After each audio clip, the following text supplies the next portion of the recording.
What's good, everybody? Welcome to the Game 2 stream. If you joined me for Game 1, you should know what to expect, but we're going to watch the Cavs play against the Miami Heat, react to it live. If you want to interact with the show, obviously the chat is a good way to do it, but if you want to help this show, if you love this channel and you have a spare couple of dollars to throw at the stream, not only does that stream help you get interacted with this show, but it also helps make sure that channels like this that are dedicated to good, honest coverage of teams like the Cleveland Cavaliers and the Cleveland Browns can continue to thrive on this platform. And if you also are interested in helping this platform or platforms like mine succeed, make sure you hit that like button, comment on the stream, and make sure you share the stream to others so that they can join the fun as well. But having fun, Cavs rolling in the Game 2,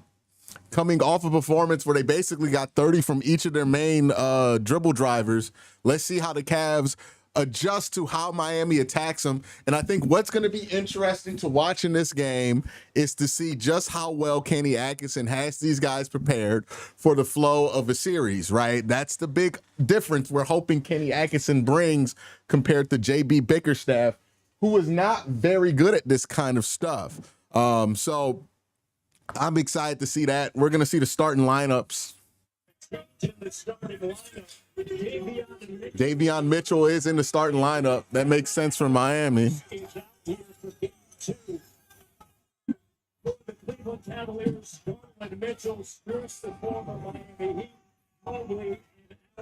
Miami wearing their black jersey. I think part of the thinking is it gives them a little more pace. Eric Spoelstra told us before the game, they want to speed up their tempo. They want to give themselves more options when they do go 5-on-5, and he gives them a little bit more of a first in that backcourt. Kenny Atkinson, as well as Eric Spoelstra, talked about the physicality of game number 1. Khalil Ware and Jared Allen jump it off. Cavs win the jump ball. The Cavaliers, as the Cavs open up with possession of the basketball. Yeah, Cavs have really improved, I think, in that area. Jared Allen goes to the hoop quickly. No good there. Expect that the Heat are going to come back and be a little bit more forceful on that end. Tony Brothers, Pat Frere, Jason Goble are 3 officials tonight. Andrew Wiggins. Nice little rim roll. Is a young player. You're going to want to get Khalil Ware involved. He wasn't very involved last time around. Just 2 points in game 1. Big shot here for Max Strus. No good. 3 doesn't go. Khalil Ware played 20 minutes. Here's Herro with a 3 that should. Allen has it knocked away, but controlled by Mobley. And here's they're pressing a little bit more. An easy bucket for Evan right there. Way to go around him. Just put him in a blender. Evan Mobley just put Khalil Ward on the blender.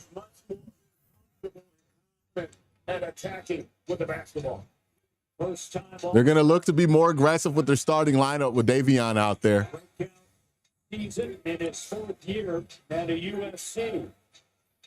Good job fronting from Darius Garland on Andrew Wiggins.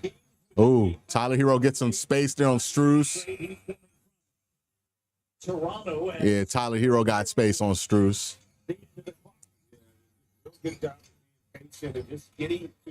Damn, Andrew Wiggins holding the fuck out of there, Donovan. The screen. Tyler Herro. They're going to pick it up. No good.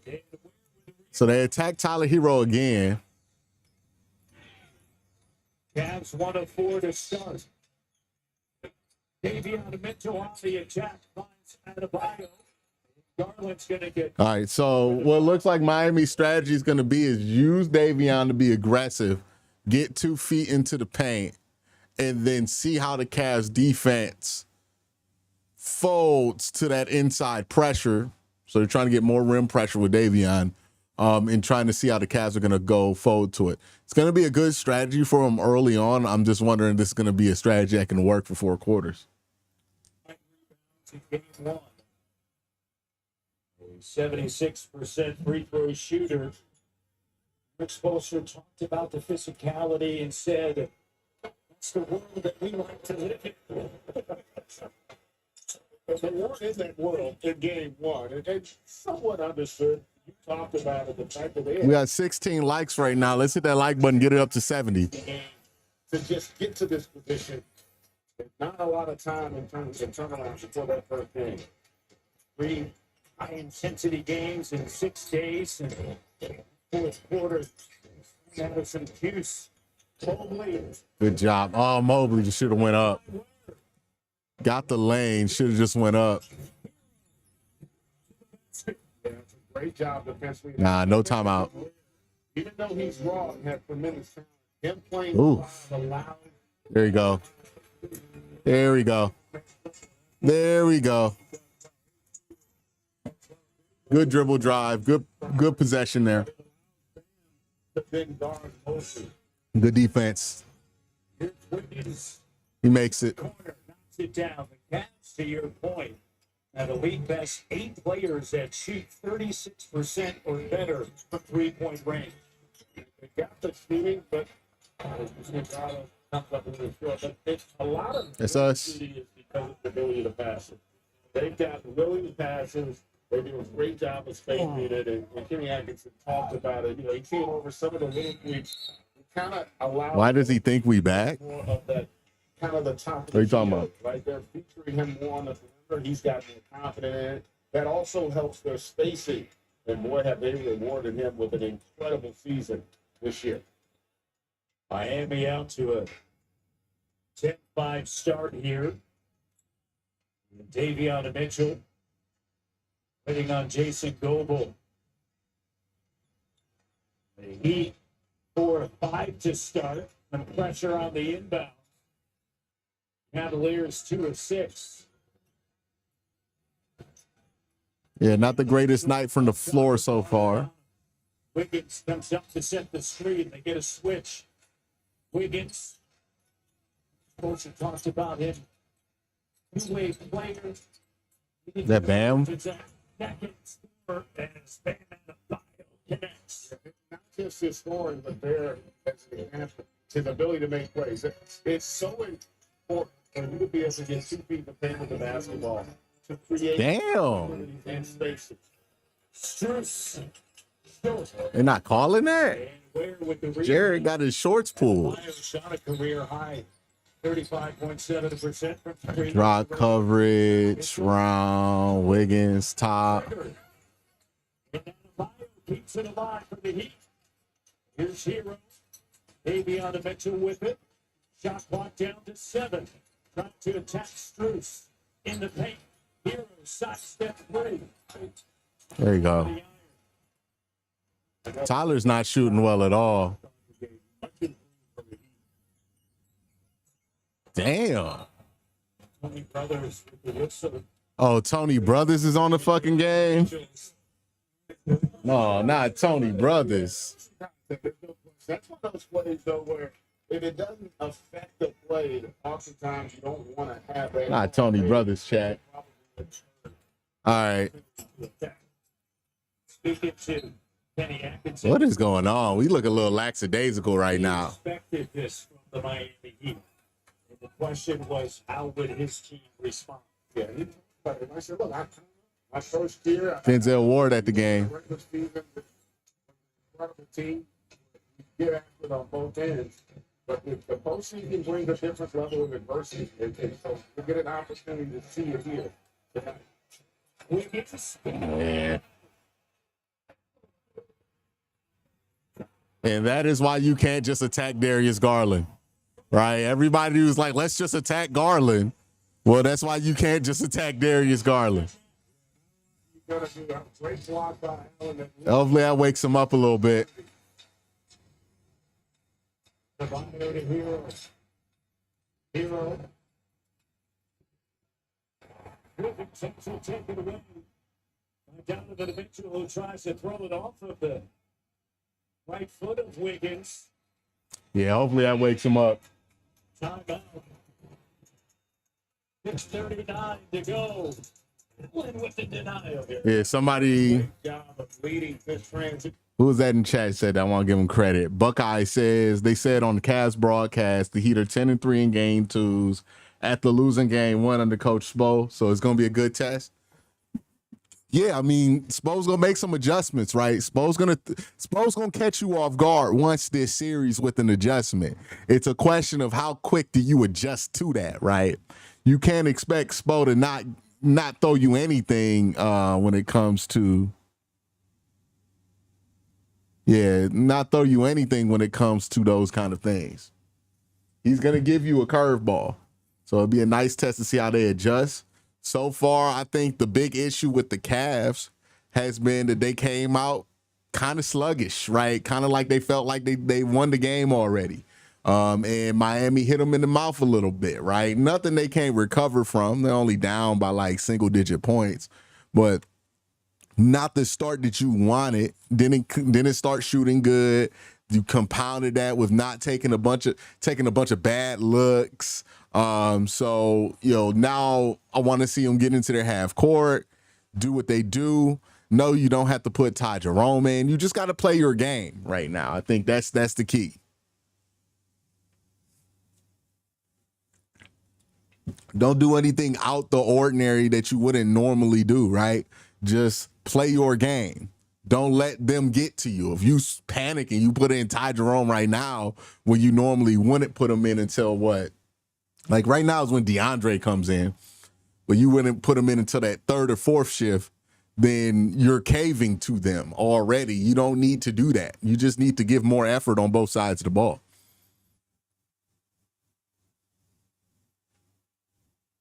Give me 1 second.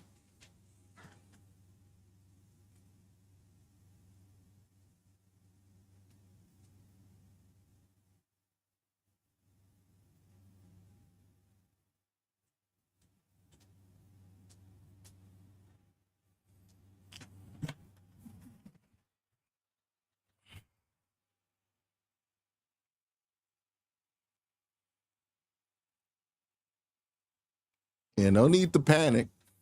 Just need to play a little harder. And that's the thing, right? With Davion, that's the one thing he brings. He's gonna work really, really hard, right? And that's contagious with the Miami Heat, right? So all that shit's gonna be going for them, right? They're gonna work hard. They're gonna fight for these loose balls and all that. He's the engine to everything they want to get going.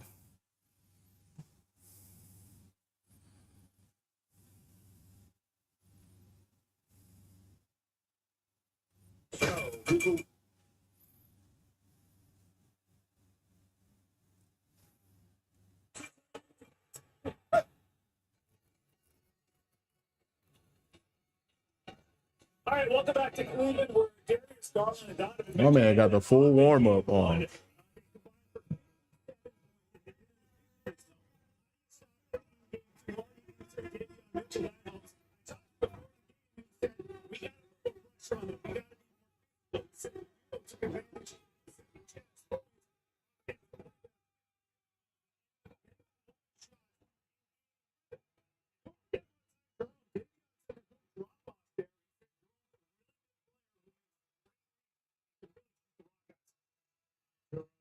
Checking in, he was out. So we went to our second shift. 16 points alone in that fourth quarter. They foul already? A second violation on the Cavaliers. That's already their third turnover. Had all of 8 game one. Yeah, they took great care of the basketball at first. Get that full more pressure, and Max Bruce and coach just kind of forgot the clock there. And just extending the pressure, not necessarily always trying to turn you over, but what you're doing is trying to eat up the clock to have fewer options when you do get in the half court. That time creates another possession here for the Heat. DeAndre Hunter, quiet from the House, checking in as well. Had a quiet game one for the Cavaliers. Wiggins over to Adebayo. Streaks on the seed. They load up on that side. Wiggins with a three. Why are you helping down there? Defensively, Bam able to get that ball into the paint. You should do that. That's when you can spray it and get those open threes. 28 points for Ty Jerome in his playoff debut on Sunday. Here's Hunter. Pops out. Allen trying to keep it alive, and Herro's going to handle it. Not a good shot. You know, this Heat team only won 37 games in the regular season. And they had that 11-game losing streak. They are a better team than we saw the first half of the year. This group now has a sense of identity. They got a toughness to them. We are over helping. Yeah, like Jared was super tight in on Davion. We are over helping right now. No, it wasn't that they were playing poorly. They were just finding ways to lose games. They switch to get Tyler here. Ooh, deep three for Darius. Ooh, it goes in. That is so true. But I tell you what, this is a one seed. This Cleveland Cavaliers team, they are loaded offensively, but also Rotate.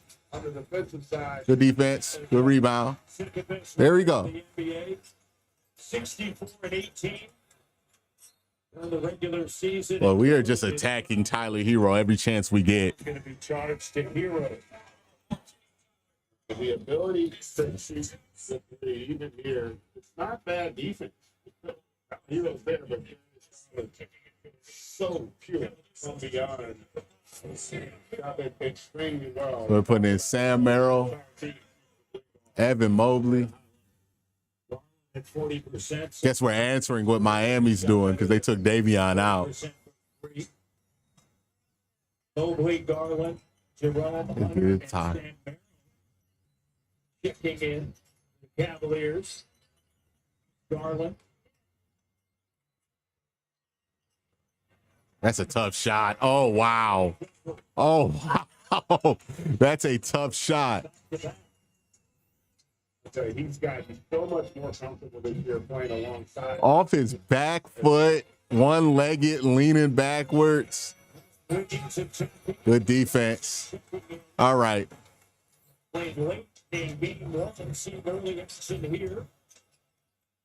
All right. There we go. Yeah, I didn't think that was an 8-second violation either, but maybe something happened when there was some confusion. Continues to expand his arsenal. That's a crazy shot by DG. Sam Merrill. Oh. That's off him.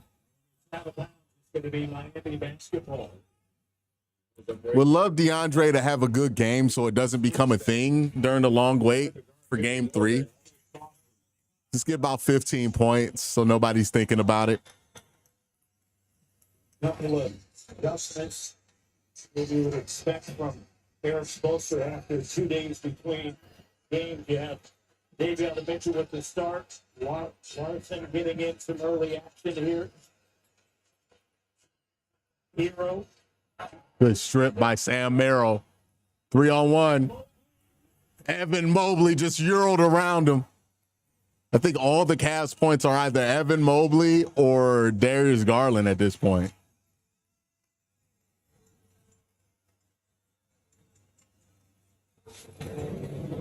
I think Max might have made one shot. Evan's not playing badly right now. Evan's having a nice little first quarter. I think that's 6 for him.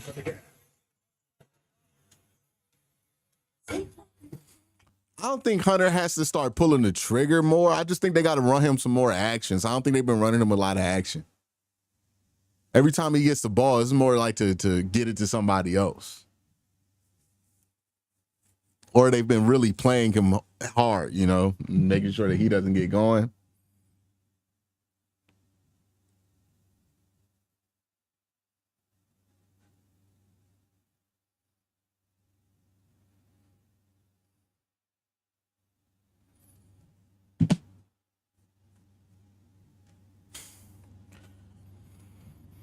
Well, we've seen the Cavs do this a couple of times where they start out a little slow, but by the time we get to the first quarter or the end of the first quarter, they even things out. This feels like one of those games where they start a little slow. Maybe they're not giving the best effort defensively, but it doesn't seem like it's going to go any further than that. Great effort from Darius Garland so far. Darius has been hooping. And that's the thing with this Cavs team, right? Like, somebody's going to make some shots.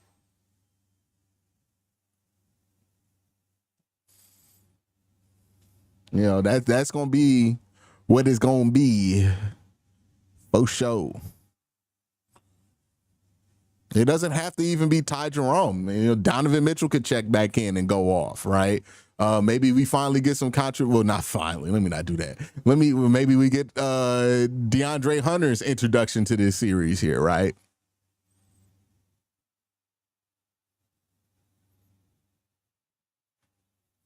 Raheem, are you on NBA TV? Because the game's not on TNT. It's on NBA TV, Raheem. Somebody tell Raheem the game on NBA TV. Maybe that's why you can't find it. Or are you at like a sports bar?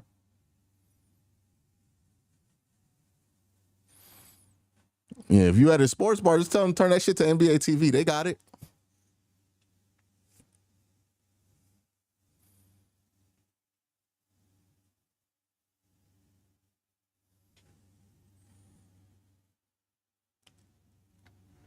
Yeah. Things are shaping up a lot better here. A little bit of a slow start for the Cavs. But hopefully they have a strong finish here. They finish this quarter strong, then they might have the lead. So love to see it. Someone said it's also on FanDuel Sports Network.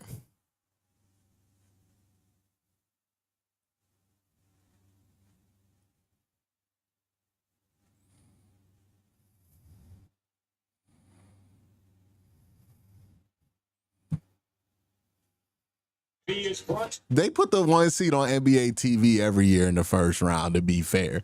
Like, the 1-8 matchup is usually not that entertaining, and we probably have the least interesting playoff matchup in the NBA this year. So I mean, it makes sense. The street was almost a double. I thought about going. They call a foul on that? Mitchell's going to get called for. But I like that they're attentive. Beautiful day. You look at baseball. Game 2 tonight. One thing you've seen here the last few minutes, though, is the Cavs have kind of raised their level, right? They are just a count quicker, a little more physical, beating Miami, if you will, to the punch these last couple minutes. Ellen Larson guarded by Mitchell. Get back over. Get back over, Ty. Get back over, Ty. Cuts him off. Shot blocked down. There you go. Good defense. Good rebound, DeAndre. Let's reward him. Oh, Donovan with the floater. It doesn't drop.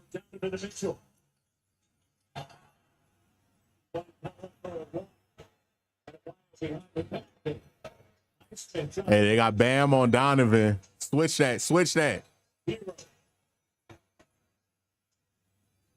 Shot clock down to 5. Watson into the wrong. The same thing plays through there about Larson. He just moved overly there to create some space for the layup. And Ty's good for his first shot of the day. He has just been a difference maker for this Cavs team. 70 games this season, played all of 2 last season because of an ankle injury. And Highsmith, when Highsmith delivers. That was terrific. It's a nice shot for them. Offensively, and a great read by Adebayo there to find that plus 3.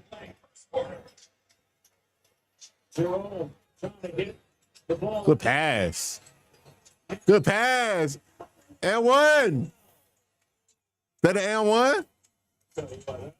Heck of a play. Wow. Way to pass out of it. Great job. Ty was caught in the corner, gets this thing somehow to Donovan Mitchell, and Donovan somehow finds Evan Mobley here. Look at this shit. Cross court pass here. Foot on the line. And that's like Big shout out Alex for subscribing. And then Mobley with the jam. He's known him a long time, so he knows where he likes to be, right? That's a great call.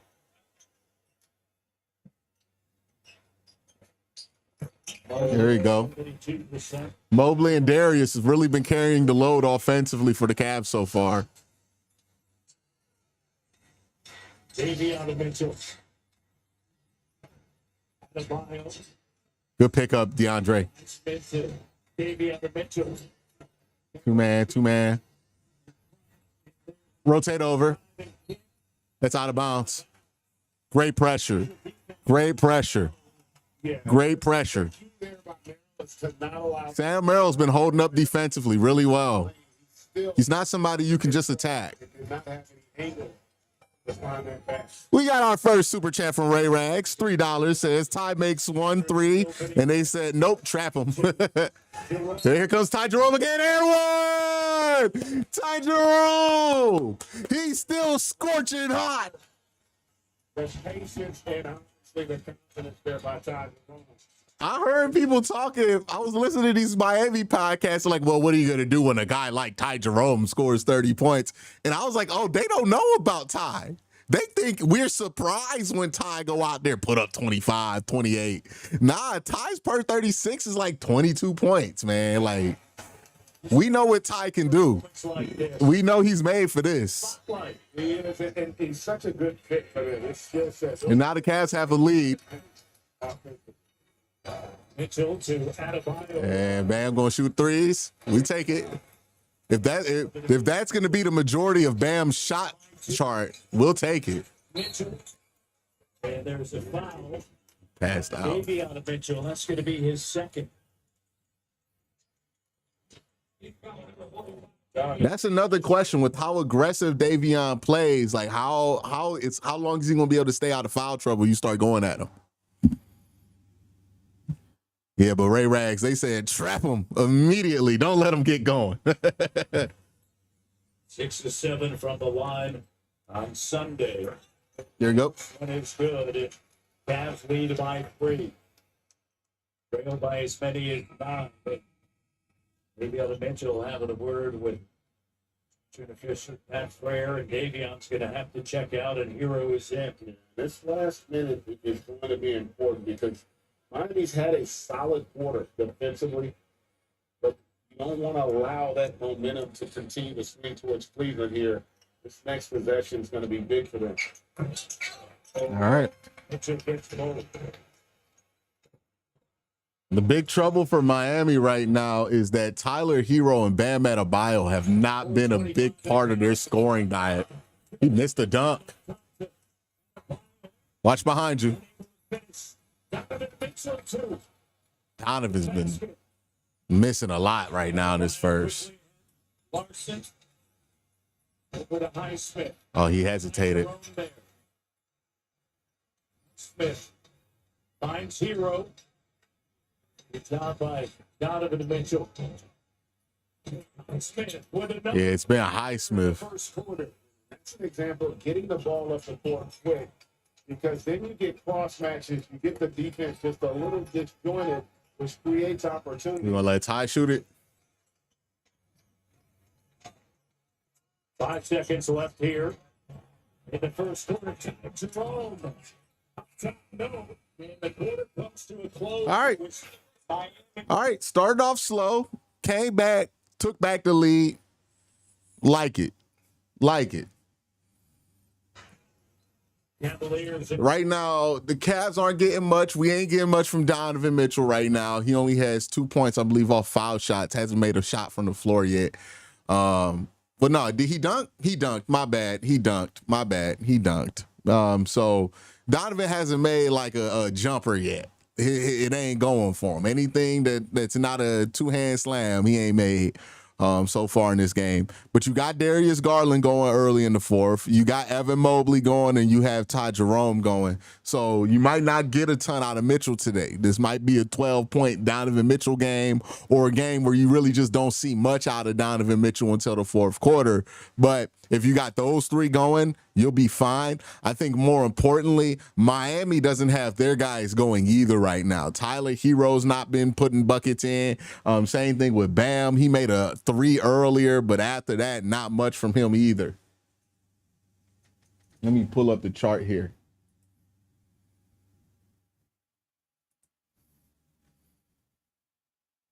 Yeah, Donovan Mitchell is 1 for 4 from the floor with 4 points, 2 free throws, and a dunk. Right now, Miami has 6 from Haywood Highsmith and then 5 from Andrew Wiggins. And Bam and Tyler Herro got 4. Got 5 and 4 apiece. So, yeah, they haven't been very productive. Bam's 1 of 5 from the floor. Tyler Herro's 2 of 5 combined right now. They're shooting 3 of 10 from the floor. So you got their best 2 players right now. They're bucket getters shooting about 30% from the floor. It's been interesting. They started Davion. Davion hasn't taken a shot. You would think they would let him shoot more, but Davion hasn't taken a shot yet. The Cavs, Evan Mobley is 3 for 3 right now, and Darius Garland is 2 for 3. So, and what is Ty Jerome? 2 for 3 as well. So we got guys scoring at a higher clip. Yeah, the game's going in a way that I feel good about. Also, first quarter, no Dean Wade, no Isaac Okoro. Looks like we're shrinking down to an 8-man rotation. That's what it looks like. I think we're shrinking down to the 8-man already.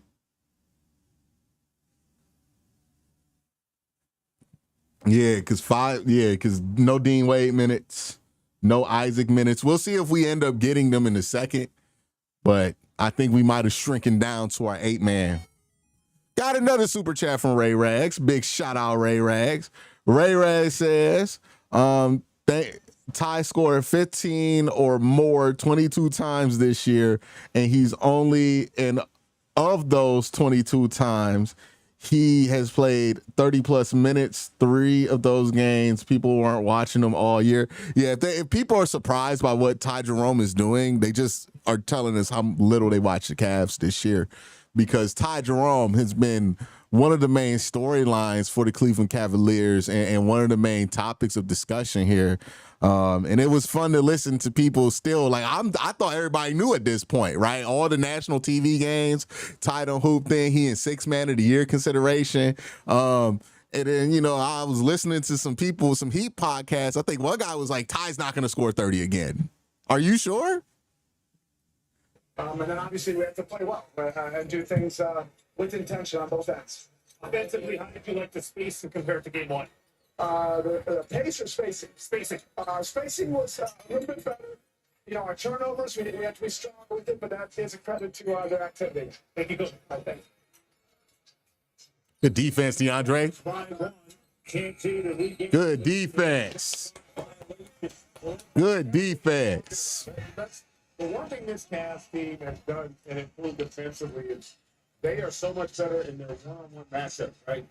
So much of what happens on the basketball. Hey, you got to get rid of the ball, man. If you can win the matchup and force a rotation, that's what creates the space. They've done a good job. That possession there, perfect. Spo can't get on the court like that. Somebody got to tell Spo he got to get away from the court. There you go. Let's get going, DeAndre. Started 2 of 6 since that time, 7 for 13. That's a quick foul there for Miami. And Hunter to the free throw line. He has been terrific for them coming over. He didn't have a great game in the last outing, but he has been such a good presence. He gives them a level of physicality and athleticism off the bench that they were really lacking a season ago. And he's also a guy that can really stroke it from deep. 27 games with the Cavs, 5 starts. He's first in the league in bench scoring. And, of course, the 3 finalists, Peyton Pritchard, 6th man of the year. But you had Ty Jerome plus DeAndre Hunter, and the 2 canceled each other out. Think about it. Miss Robinson flailing his legs. Hey, that possession right there tells you the respect Evan Mobley has across the league. Hold on, wait. Evan Mobley for 3. baby. But that possession there on the other side just shows you the respect that the NBA has for Evan there. Bam could have easily tried to go at Evan. He had a one-on-one lane there. He didn't want to take it. He gave that shot to Duncan Robinson.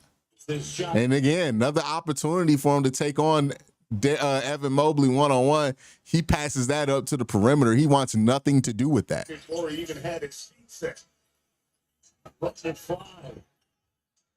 3-point lead. Game 2. There you go, DeAndre. There we go. There you go. That's the DeAndre we know. There we go. Mitchell with a terrific read and delivery there. Recover. See why they have the number 1 offense here. Highsmith with another 3. Yeah, he's been the only one making shots for him. Highsmith stepping in. Perfect from the field. 3 and 3 from downtown.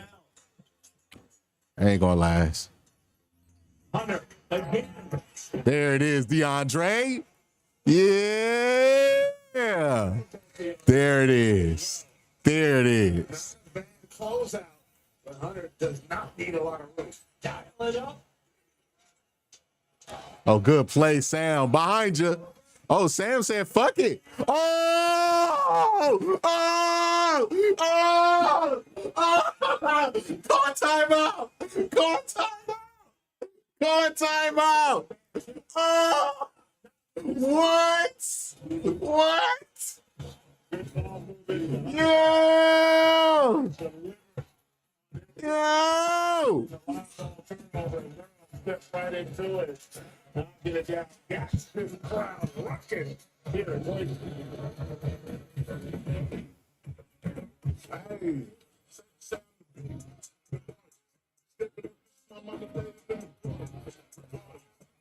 Sam Merrill. Proving that he's the 8th man in that rotation, dog. He pulled that bitch on a fast break. Are you crazy? Are you crazy? Woo. Woo.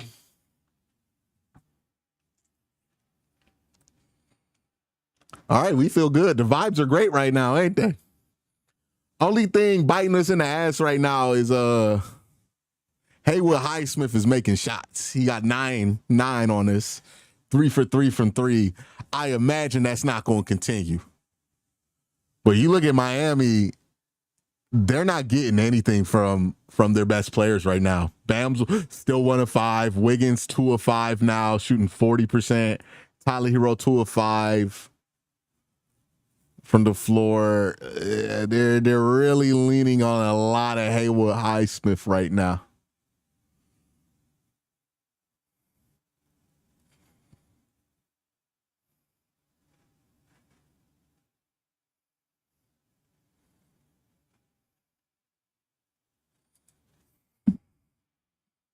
What's good, y'all? What's good? What's good? What's good? We got 164 people in chat.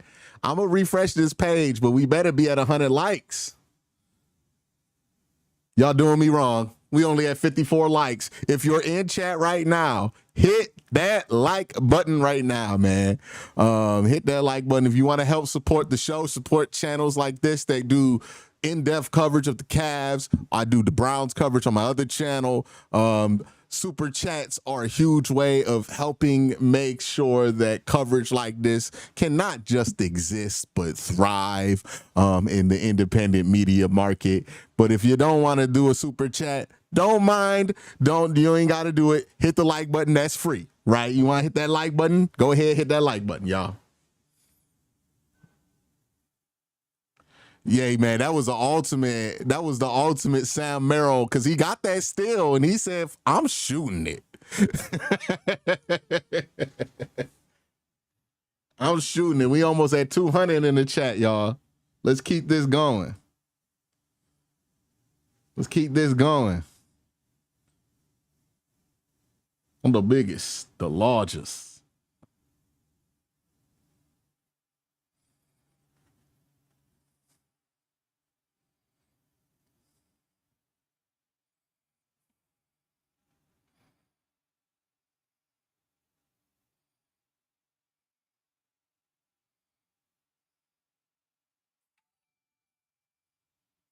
Big shout out Curtis, man.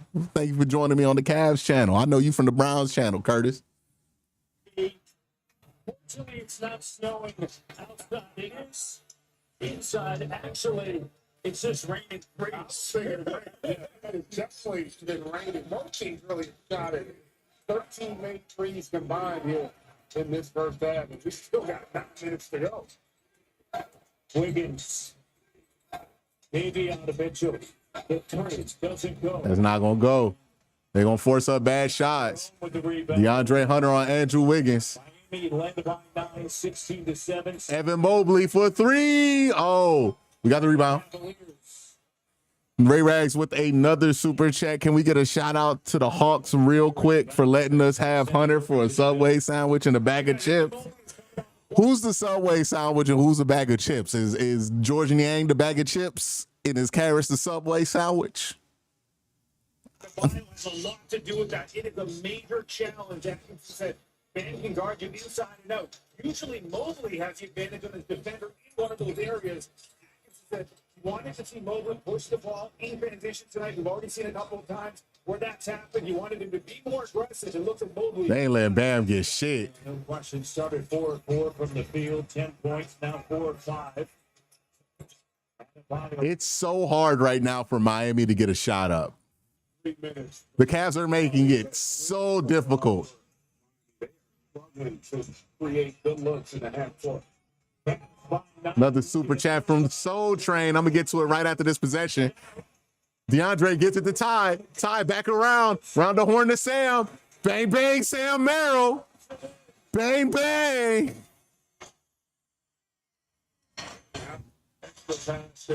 Soul Train says, I'm nervously hyped for tomorrow's stream. Absolutely. I agree.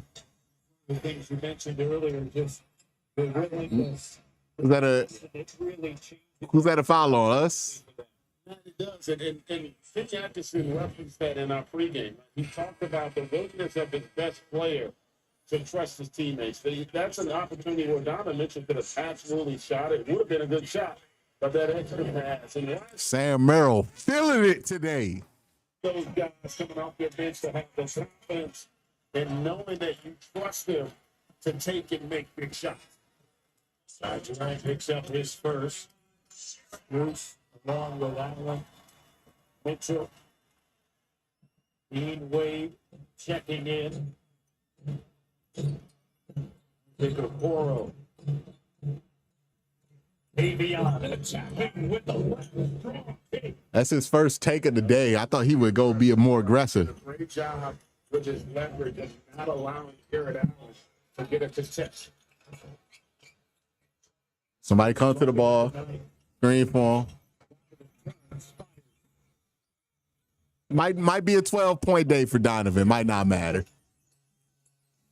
We getting Dean Wade minutes. For the Cavs here in game 2. Jovic checking in. Jovic. Mitchell. And Davion Mitchell taking over the last 2 possessions for the Heat. He likes going at Jared Allen. Pace picked up here the last 2 possessions. I think that plays a role for Miami as well with their execution. There we go, Donovan. It ain't been dropping for you.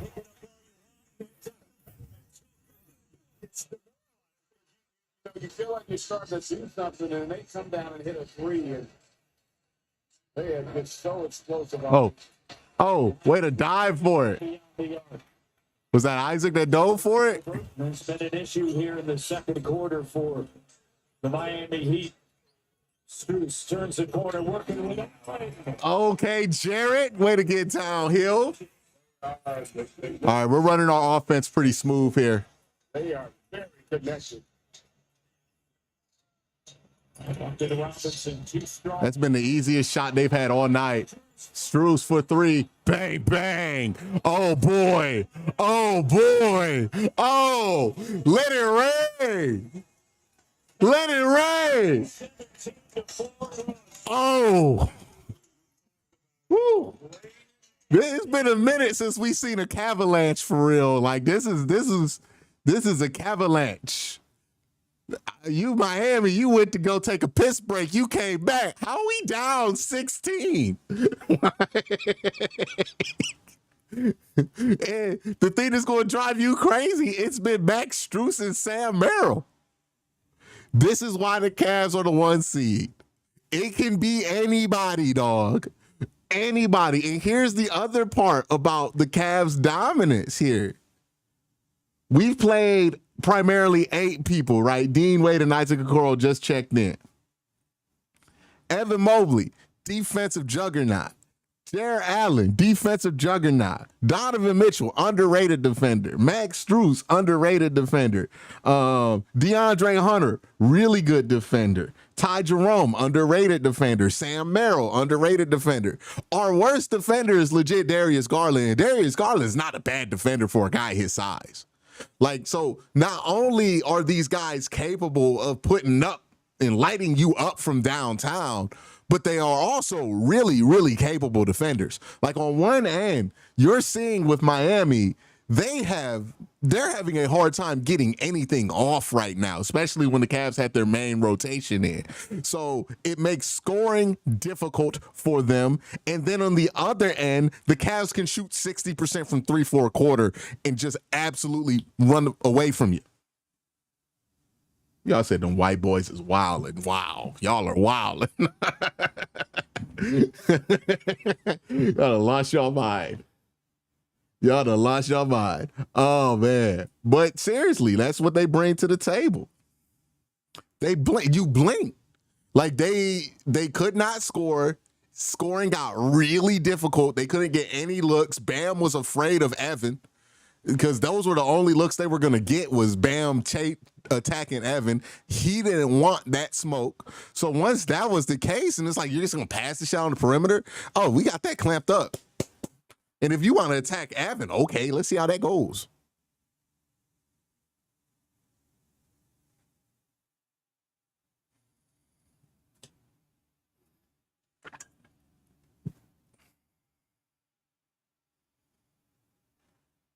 Yeah, don't make sure y'all hit that thumbs up though. Make sure I hit that like button, y'all. We are at how many likes? 115. That's better. That's better. I'm messing with it a little bit more. We're about at 115 likes. You know, that's not a bad amount of likes. It could be higher though. It can be higher though. For sure, could be higher though. Yeah, we got Tyler Herro in hell. Tyler Herro is just chucking shit up. Bam's 1 for 6 right now. And look, here's how you know Bam Adebayo's been in hell and he don't want to attack Evan Mobley. Right now, Bam Adebayo's 1 from 6 from the floor. He's taken 6. Well, no, he's taken 5 of those are 3-point attempts. He's 1 of 5 from 3. He's not getting shit. Shout out to Corey Johnson. I got to change that animation. I don't know why it's no dinosaur jumping up and down, but shout out to Corey for subscribing. We get stops. We rebound. We go. Phil Corday says national media have been saying our depth means nothing. Our depth is huge strength. 1 through 7, 8 can take over a game on any given night. I agree. They are running through that 3-point 0 finally in the drought. Now you're exactly right. It's nice. And that possession there, that shows you the intensity is dropped off from Miami. That's got to be a step closer. You cannot allow a guy to catch it off one pass and pull a 3. How is that a foul on us? Come on. Come on. Turnovers in the opening quarter, they haven't been turned over yet. Right, that intensity. Yeah, and you talked about that last game. The crowd doesn't like this from here. I don't know that I like it either. Are they calling the lower body? But to your point, they only had the 7 or 8 turnovers in the first game. So they don't turn it over. They move the ball while they're tough team to handle. Let's take a look at the upcoming playoff schedule. NBA TV tomorrow, Denver at the LA Clippers. Kawhi looking like. Are Cavs and Boston the only 2 games on? There's no 10 o'clock tonight? You remember those days. Boston at Orlando. Lakers make Anna Martin with the $10 super chat. Shout out. games. Please go to NBA.com or visit the NBA app. Oh, Okoro making shots. Uh-oh. Oh, no. Oh, no. Oh, shit. Oh, they need this three bad. Okay, they got it. Gotta figure out a way. Oh my God. If there was a stop after the Okoro three, this game's over with. He's able to knock it down. No, we just shooting shit. Oh my God. We are just shooting shit. All right, let's play some defense. Let's play some defense. We've been letting them get some easy threes up, though. Oh, he just fumbled that. Oh, no. The close out. Cutting. Okoro now driving. A wild shot doesn't go. Not a great shot there. Jovic. Quiets the crowd. Kenny Atkins. Did Darius get hit in the dick? I think Darius got hit in his meat. For the Cavaliers.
The separation.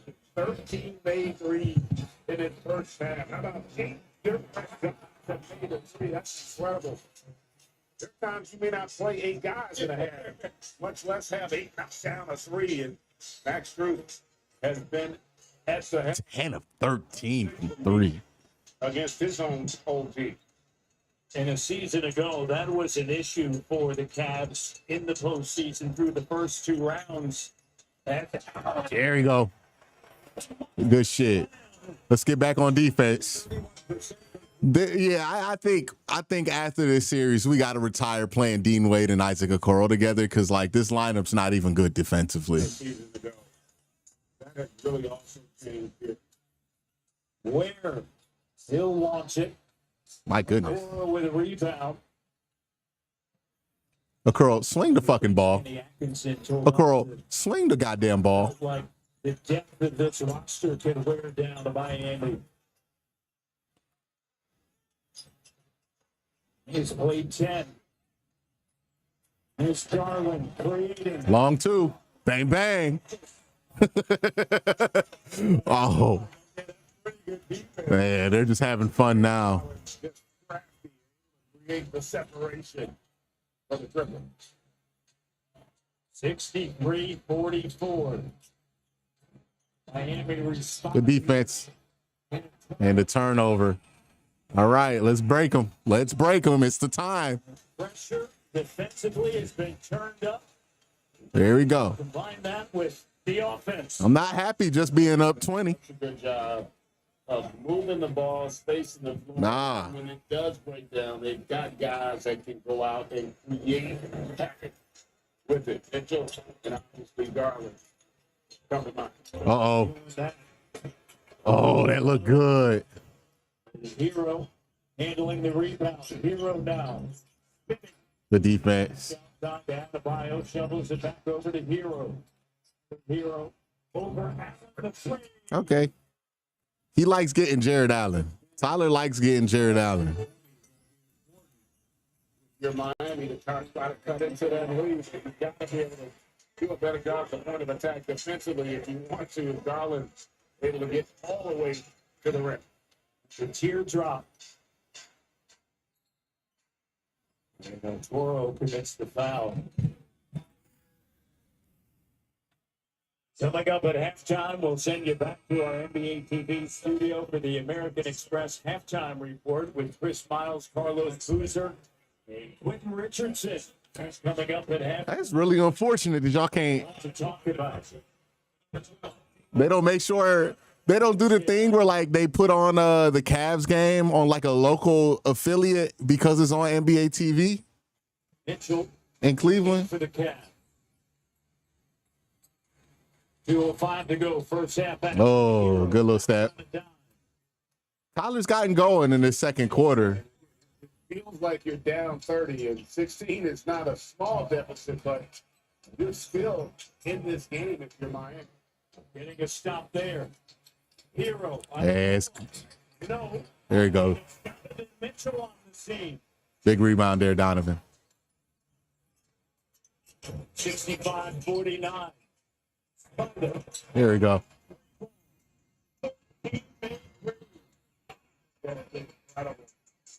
That's not something you can do with a team that's shooting like this. 14 of 22 from beyond the arc.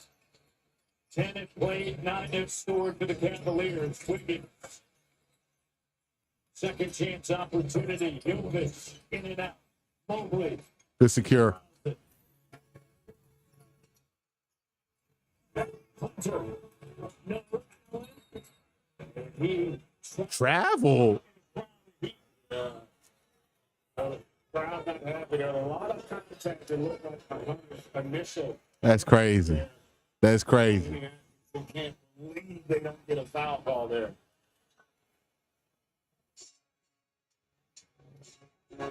$19 advantage. Their largest. First turnover by the Cavaliers. The last 17 minutes. Herro, see ya. Herro, bucket. Nice little back screen. Their struggles, but he has been solid off. Yeah, I think it's time to not let Jarrett go on the perimeter against Tyler. Points now turns to 17, and that's 13 in the quarter. Question though is, can we bring together a stop? They are lovely. We get stops here in the first half. Consecutive turnovers. And that's one thing that you gotta do. How many turnovers are we at? And make Cleveland uncomfortable. 5. They have not done a good job of that here in this first half.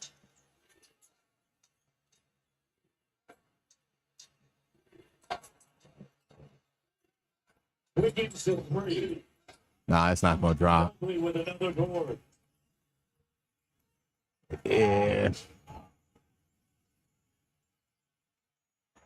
8 seconds left here in the first half of game 2. Garland with Herro there.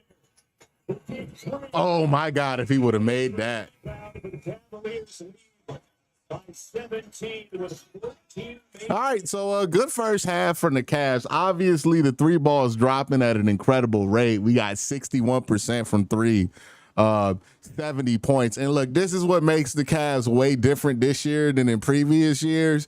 The Cavs are on pace in their first 2 games this year in the playoffs to have exceeded what they've scored in the playoffs the last 2 years. And what I mean by that is they scored 120 points versus Miami in game 1. That was higher than any game they scored in the first 2 years of this core being together in the playoffs. Same thing tonight. They're on pace for 136 points, which would be another high for this core of players. You know, the Cavs used to a couple of years ago, and even last year, they struggled to score at will. This is just a different basketball team. They don't struggle to score at all.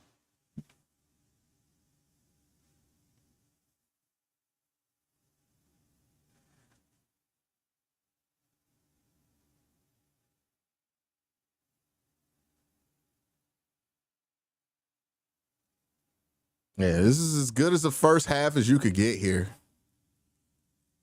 for the Cavs. up 17.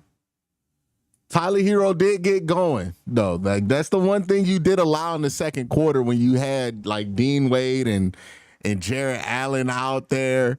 I think it's time to retire Jared Allen going up there and guarding elite guards in the perimeter. We need to not let that happen. They like that shit too much. Because that's all Tyler Herro took advantage of. So second half adjustment, no more Jared Allen being able to rotate up there. Let's not let that happen.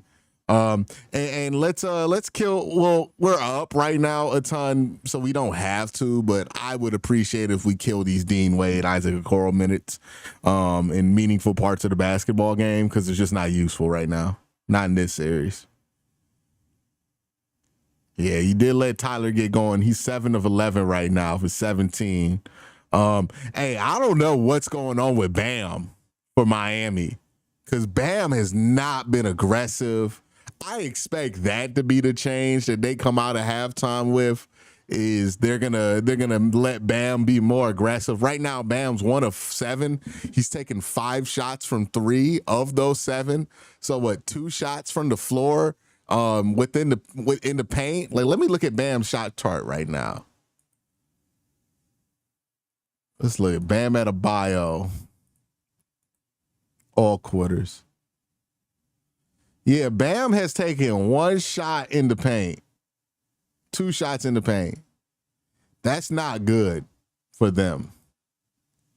So I expect them to be a lot more aggressive with Bam, knowing that the Cavs are going to adjust to Tyler Herro. And that's why I think it's better for you to not let Jarrett take that switch because they're going to be trying to use Bam in the paint now. They got to. Let's listen to the halftime show.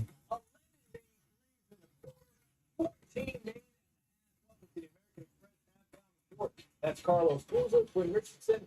I'm Chris Miles, and the Cleveland Cavaliers believe land 68 points in the first half. The Q Rich making threes is your category. They had it popping almost a 3 per minute in that second quarter. Yeah, man. If I'm Miami, I'm feeling like the wheels started to come off that thing a little bit, Bulls. I'm like, man, it just became a 3-point barrage. And if you the Heat, you couldn't make any. You couldn't get in on none of this. So that was the bad part about it. They go 14-23. Largely in that second quarter, they got busy. But the thing that stands out to me the most. Yeah, I think Jared's plus minus is negative because they keep attacking him on the perimeter when he switches up there. I think we need to let that not happen anymore. Put Jared back at the hoop where he's really good.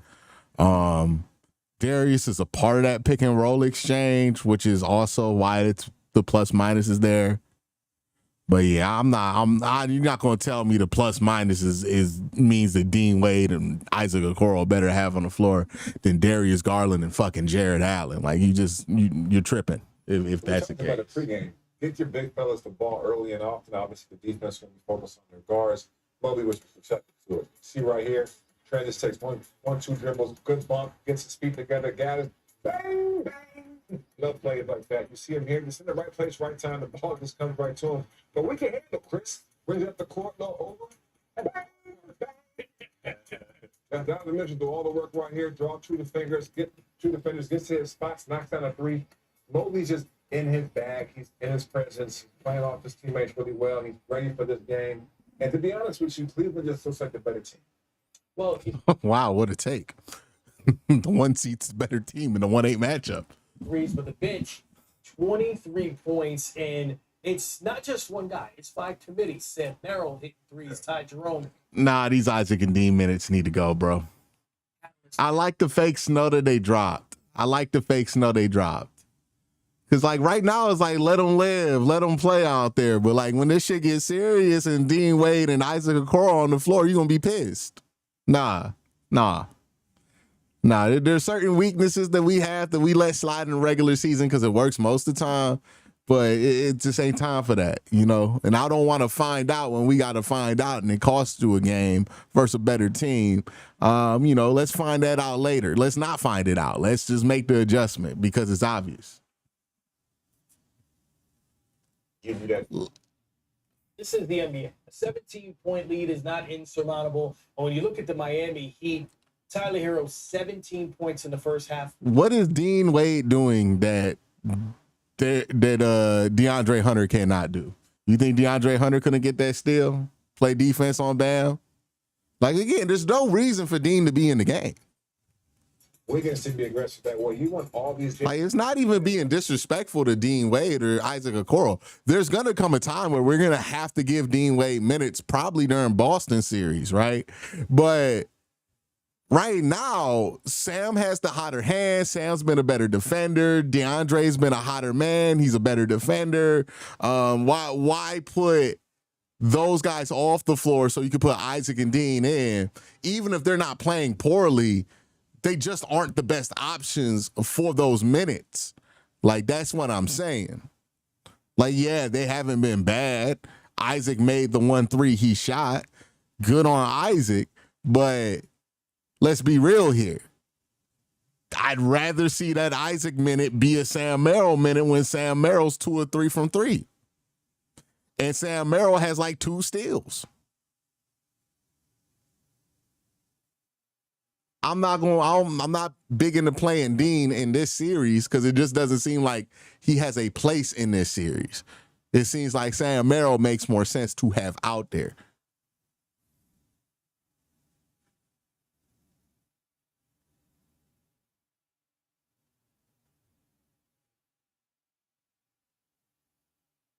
Yeah, like Dean's going to be useful later in the playoffs. This series, though, there's really no use for him.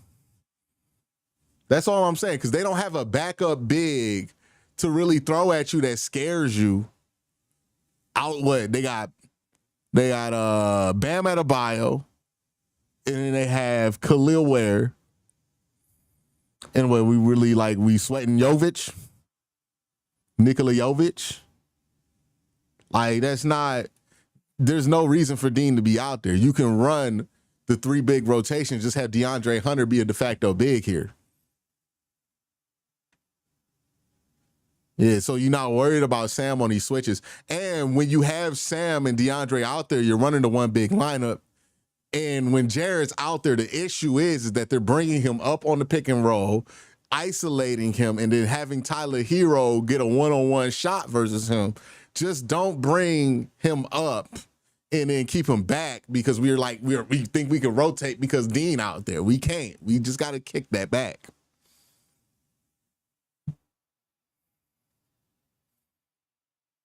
Again, they up 17. I ain't tripping. I'm just saying, like, it's cool right now. Just keep in mind, eventually, you got to cut this rotation a little bit. And it's obvious in this series where the cuts need to be made.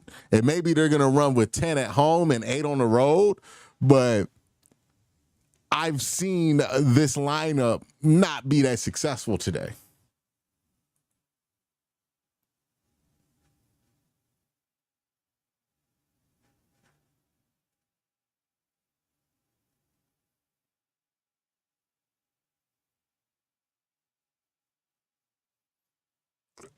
What's the score of this Boston game? The Orlando Damn. How y'all down? Y'all down 12, 14? White pulling their own Steve Nash dribbling before he got that bucket. Yeah, Orlando getting swept. Out against the Houston Rockets in Game 1.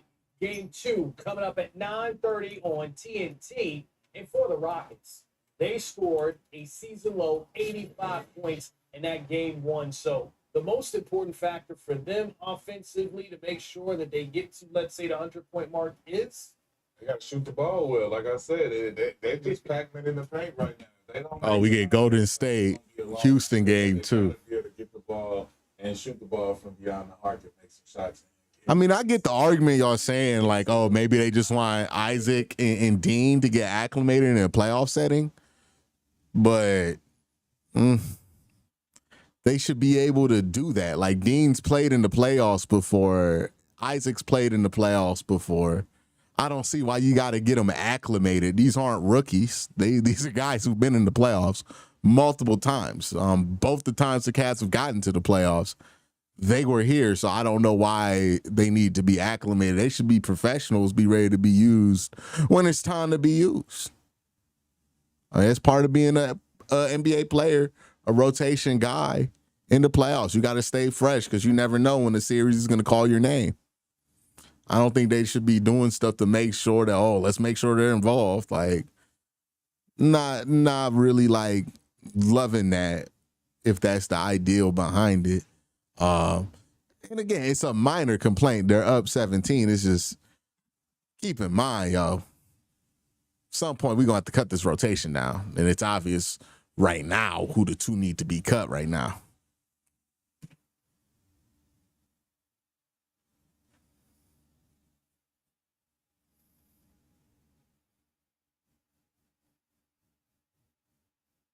Who put the whole lyrics to Thuggish Ruggish Bone in chat? That's wild.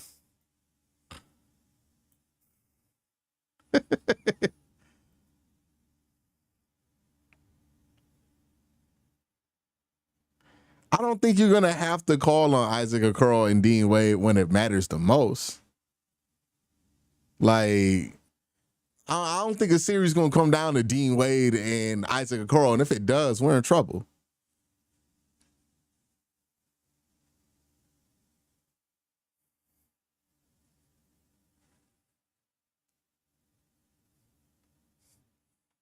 Yeah, like if you need them to give you like 10 minutes in a game, they should be able to do that.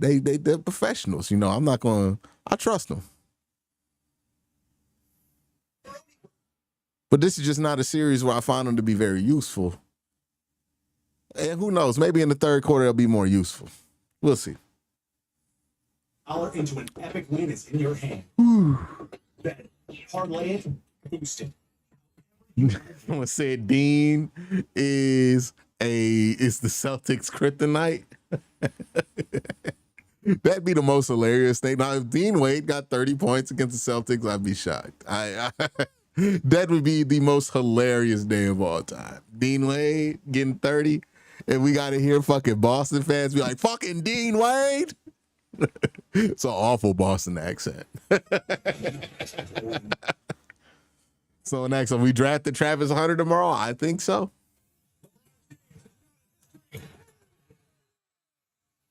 This copyrighted telecast of the National Basketball Association may not be retransmitted, reproduced, rebroadcast, or otherwise distributed or used in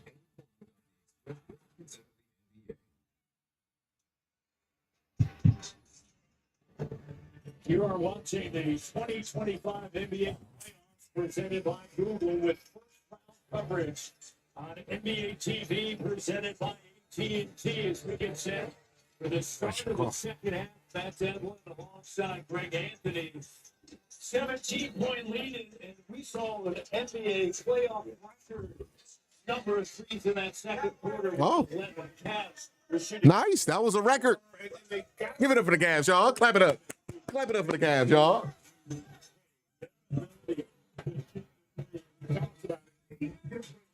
Ladies and gentlemen, knocking down the ripple. That's just the defense in a minute. Skill sets and their ability, and this is not a game shot it like this all season long. Yeah, somebody said it in chat. It's crazy to think the Cavs are up 17 right now, and Donovan Mitchell is putting out a pretty stinker of a game, right? 3 of 8 from the floor.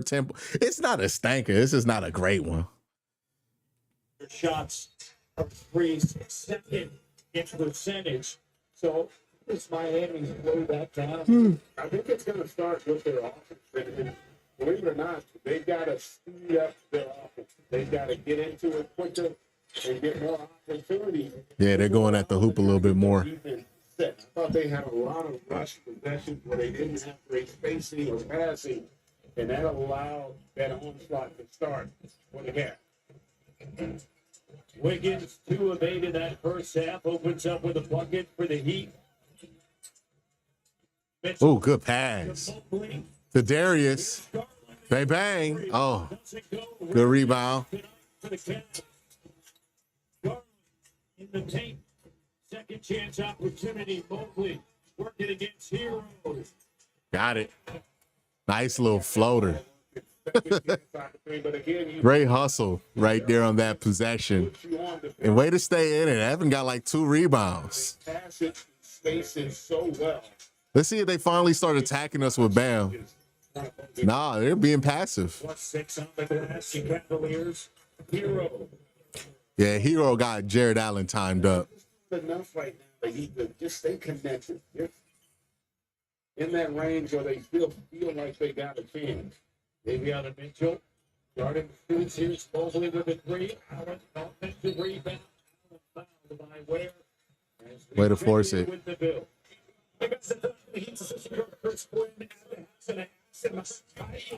Hey, y'all, chat. Let me know if I'm tripping. Does Khalil Ware look like Flight Reacts? Got to be harder defensive closeouts. As far as getting back into this game, he said, listen, there's no 18-point play. We got to chip away at this in possession by possession, guys. 8 turnovers leading to 14 points in that first half. So many of those turnover, get out of transition, pull up 3. Yeah, I feel like the first 5 minutes that the Heat, from a defensive standpoint, were engaged and connected. But over time, they just started to fall down, and they just got Cavs missed their first three three-pointers in the space of the quarter. space of the Cavs. That's got to change here in this third quarter. 15-point game now. Herro.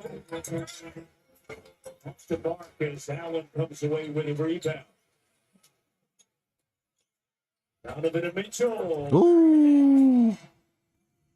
Here we go. Maybe it's Spider waking up now. For Herro, if you're the Miami Heat against this, He's 3 or 4 from 3. Good Lord. And we're like, he's having a bad night. And his foot on the line. 3 connects and looks back to the Cavs bench like, oh, you're going to leave me open like that? so he's young, but Y'all letting Flight React shoot? he's special in this league. 2% on the season. But then That's a foot on line. It's too easy. There's too many breakdowns defensively. I hate when people do that to Darius. And that possession is an example of it. They're just not connected. You can see they're overloaded there, and there's just no rotation. That last line, you've got to. That's got to be a 2, right? Evans' foot was on the line, right? You're working hardest to take away. Just too easy. sometimes the hardest, though, to get out to. Yeah, well, but that's anticipation and having a feel for where the train is going. Where disrupted, stays with it. And the rookie. All right, Khalil. Give them a nice little boost here of that triple, and then that juice there. And then again, can they keep defensively? Can they stay connected and get some more contest on these shots? 7 points for Ware now at 2. Something happened with Porzingis? Did something like happen to Porzingis?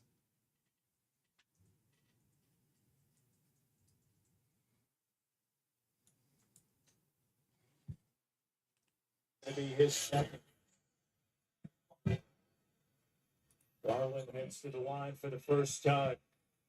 9 points. Oh, okay, he must have did something crazy. Oh, he bleeding. Garland with 7 times. Mitchell with 6 in that first half. Don't miss out on your shot at $1 million. Submit your playoff bracket before they lock tomorrow. Hopefully he's okay. NBA Pick'em Bracket Challenge presented by Capsule. Play free at NBA.com/bracket or the NBA app. How many players the Cavs have in double figures right now? Wiggins We'll figure out after this possession. used the screen. Good defense by Donovan. Nah, he can't call that. He stayed in his ground. All right. Right now, the Cavs have 1, 2, 3 players in double figures.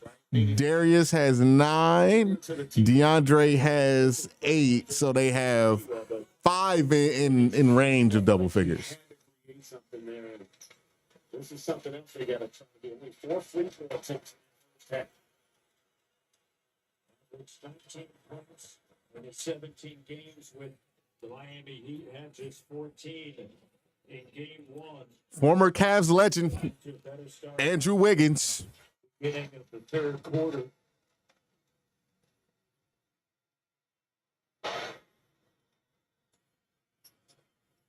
Six of 6 are the Heat tonight from the foul line.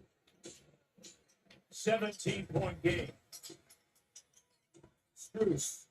Here's Garland attacking. Evan Mobley for 3 again. He's got it. Big game for Evan. Big game for Evan. Stripped by Strus. Kicking for it.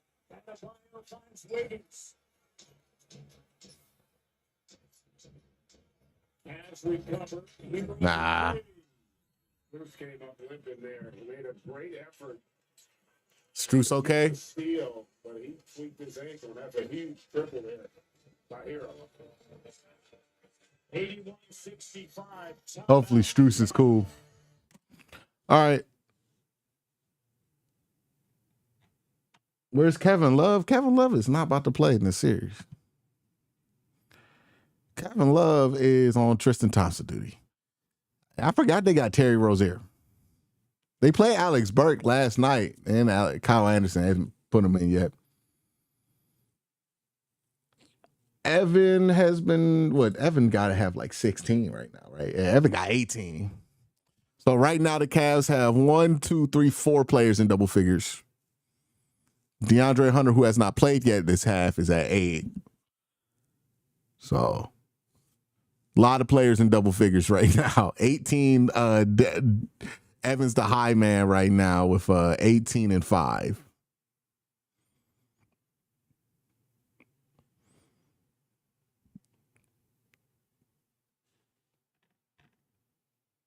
Oh, Rozier hurt.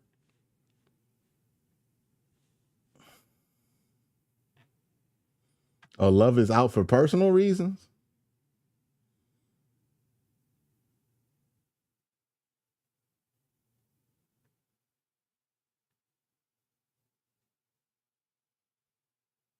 I remember when like the league, everybody was hyping up Jaime Jaquez. I remember when everybody was hyping him up a couple years ago. What happened?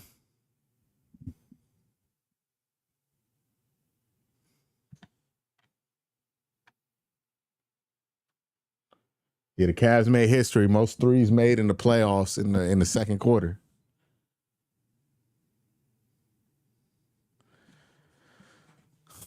Here's the thing about Boston. I think Cole brought this up on Q and Cole. Boston has to get through what is going to be a very physical series, whether it's a sweep or not with Orlando. And then they go up and they play Detroit, who, again, Detroit can only play bully ball if Detroit gets out that series. And they can play New York too, but New York's going to be very similar. So it's going to be a very physical matchup either way. The Cavs, like the Bucks and the Pacers aren't especially very physical. They're good teams, but they're not like super physical. Strus, I think he dove for a ball, might have tweaked his ankle a little bit.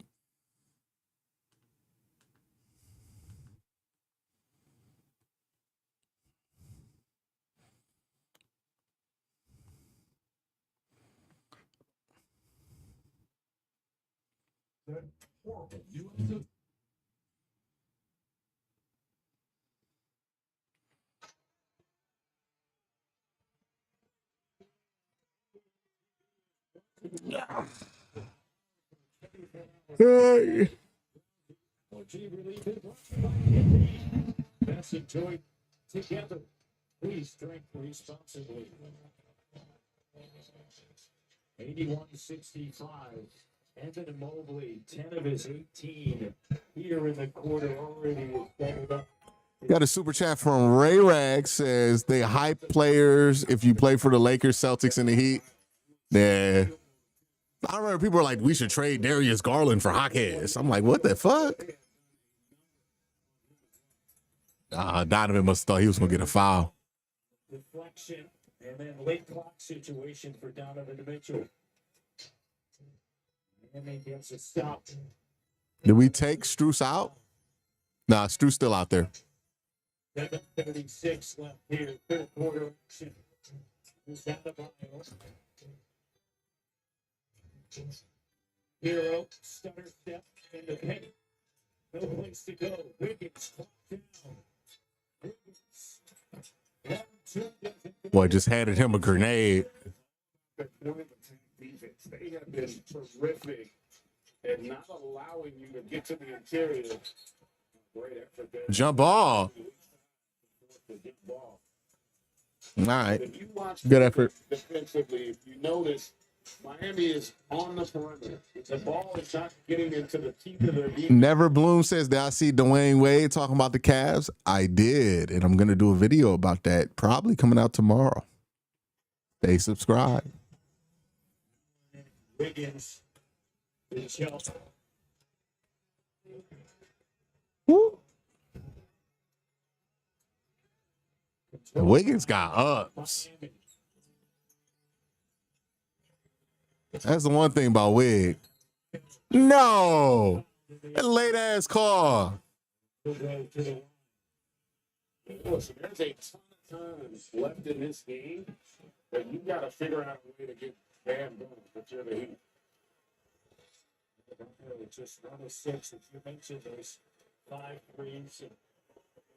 And Bill said in his conversation with assistant coach Chris Weirdy, you can't get 18 just like that. Let's go. Keep chipping away at it.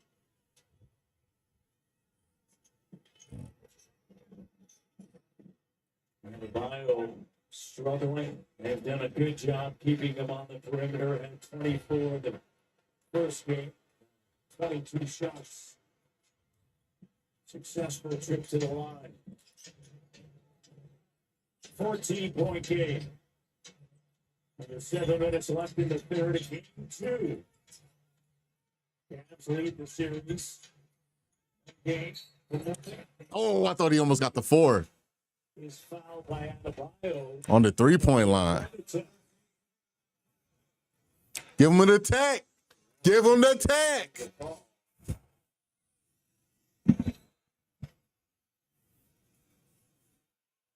Give him the tech. Eric Spoelstra is going to challenge.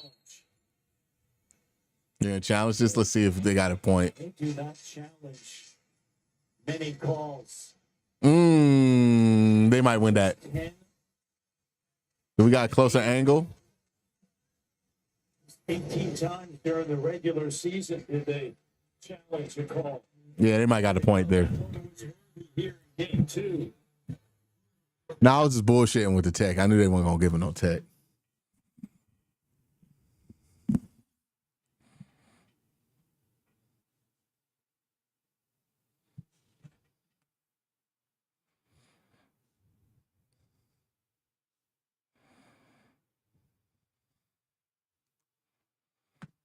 All right, we'll flip over real quick to the Boston game. 2-4 back. Orlando plays the second slowest pace in the NBA this number of possessions per game. One thing about Boston, though, I mean, one thing about Orlando, they're going to force you to play their style of basketball. Batate, get it ahead. Wagner attacking 3 defenders in the area. They've got no offense on that team whatsoever. Oh, good pass.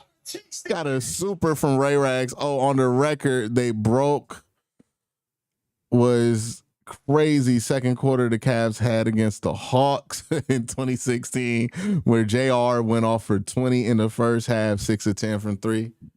Cavs broke their own record. That's incredible. That's incredible. Appreciate the super chat, Ray Rags. Magic are making it interesting right now. Places you sell online. For sure, they're making it interesting.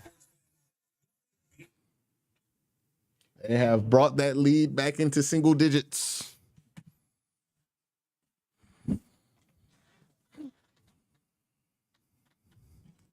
I think the Magic will definitely get a game. 2 games, we'll see. If they get this one, they might get 2.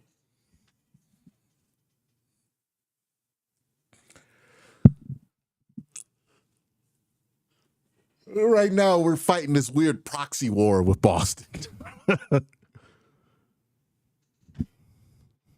Because I bet they're hoping the same thing, that Miami can get 2 games on us, right? Wear us down a little bit. Yeah. Did they play game 3? When did they play game 3 for Detroit and New York? Is that tomorrow?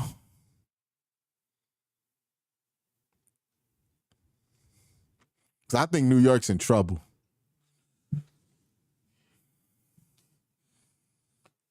Because Detroit been the better team in both those games.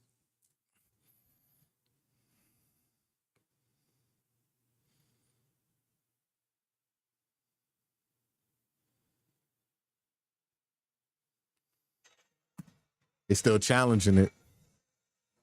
Down to 81-67 here in game 2. Eric Spoelstra coaches challenge. I mean, there's slight contact there. Right here.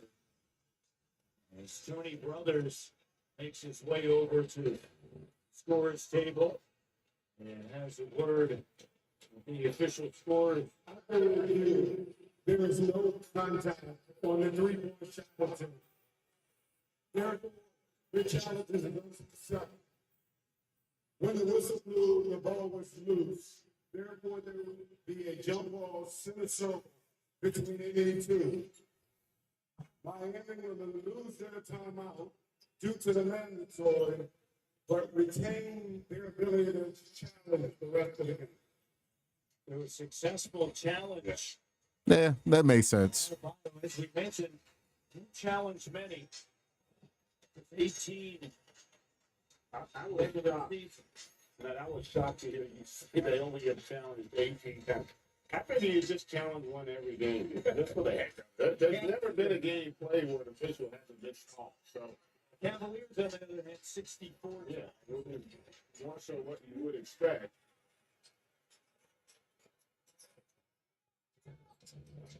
$81-67. Cavs end up with the basketball. Moving screen. Maybe on the Mitchell right there. That's something that we have not seen a ton of here since the first 3 or 4 minutes. Going over that screen. Picks up his first. Play some defense. Trying to work their way back into it here. Game 2. Wiggins attacking. Time Jerome with the foul, and Jerome is saying that he fouled him on the floor. Wiggins is walking to the foul line. They call that a shooting foul? Matt Frere saying he was on his way to the rim. So he had already gathered Nah. contact that occurred.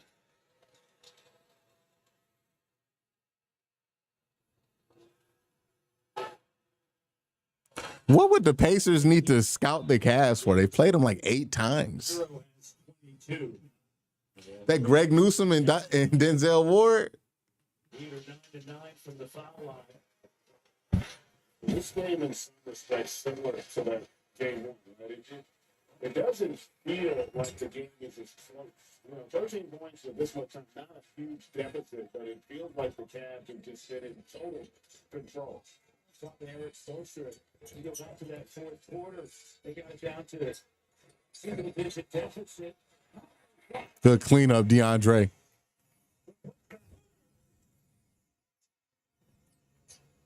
He's got 10 now off of the bench.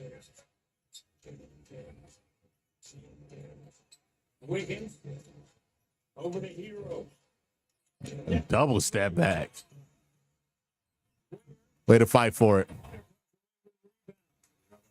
Just wanted a little bit more on that. Uh-oh. Oh, that's a good look, though. That's a good look. That's fine.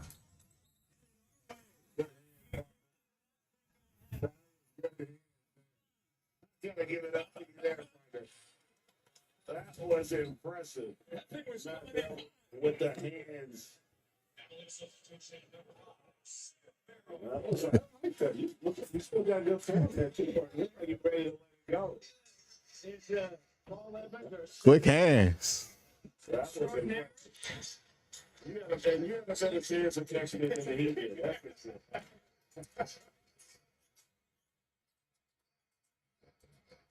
Garland. To the Hunter.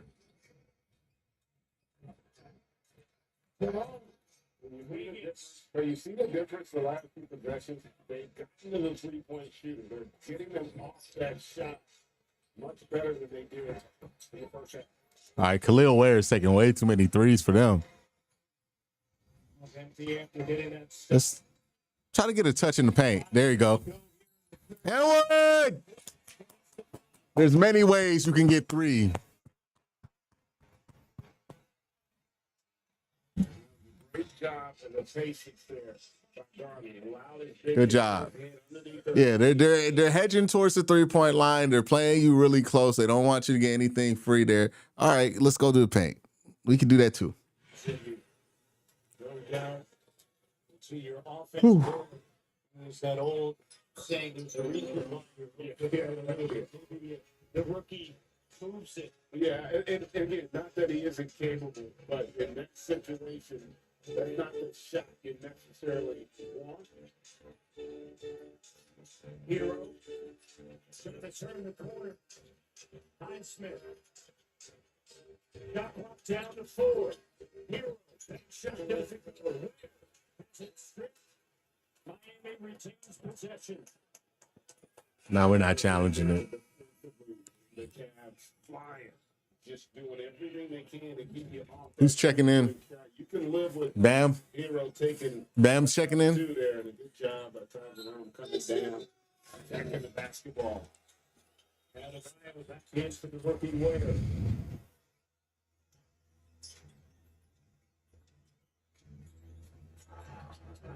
Herro. Little Vixen in there. Getting saucy with it. Nice job of using his head and his eyes to freeze the defense there. 21 in the Here you go. game. That bounce out? How in the world did that bounce out? Going to be his third. How did that bounce out? That's a tough one. And a lot of times you hate it as a player because the person doesn't blow until he makes the layup. If he makes that, there's probably a no call. Okay, how did that bounce in? Miami, can you get this in the single digits? 17. This puts up to 18. Boost the confidence. Cavaliers have Let's go on a run here. the mini run of Miami. Herro, crowded. Adebayo to the cutting. Good job of spacing. Again, that's the interior of the defense. When that ball gets there, that's when now you as an offensive player can dictate the possession. You're on. There's Merrill with it. Hunter with Highsmith. Digging in. Shot clock down to 5. Garland looking for Ooh, Darius with a nasty three. Puts him up by 19. 18 in game 1. They've made 18 tonight.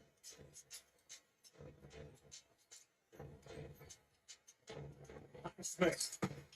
You got to get the ball back to Bam if you're Miami when you get Darius on the switch. 2 to 19. Oh, Darius. Is he all right? Did he just fall? Basketball and Evan Mobley. standing here in the third. Evan! In that first game, it's kind of a feel-out game.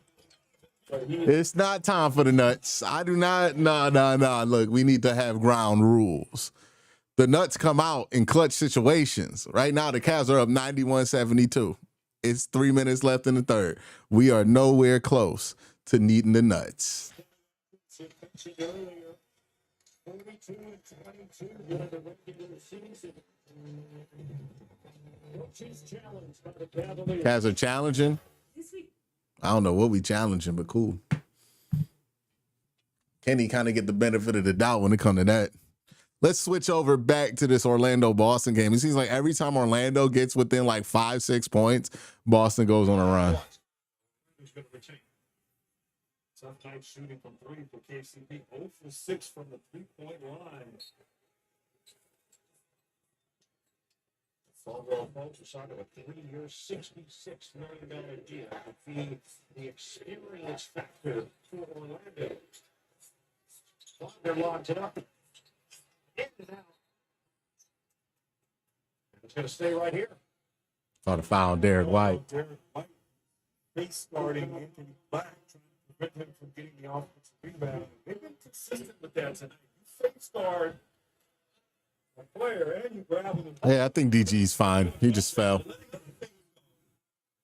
They called it both ways as Derek White opens his case. So that's number 4 on White. White can split a pair of free throws. Misses on the front end.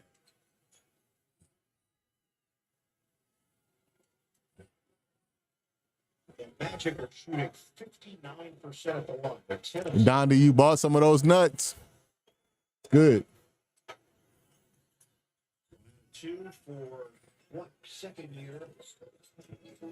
Nah, he was in bounds still. Tony Brothers. Never goes out back.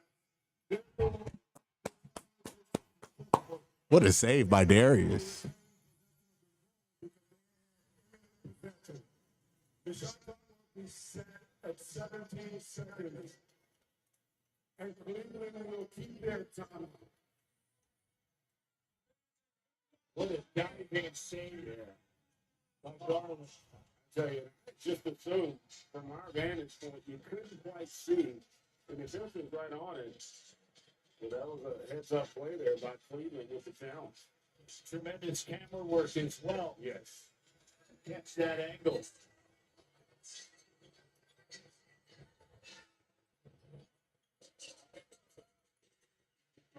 $19-point lead. Matching their largest. That's a good. We just can't get this bitch over 20.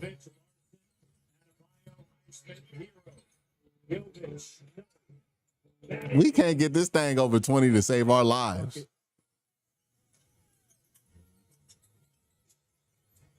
Oh, Merrill, you had it. Oh, my God. Ty Jerome. Easy dunk. What a play by Ty. Again, I talked about this. Ty don't have to score 28 to be effective for you. Ty one of them dudes who could be real useful for you, even when he's not scoring.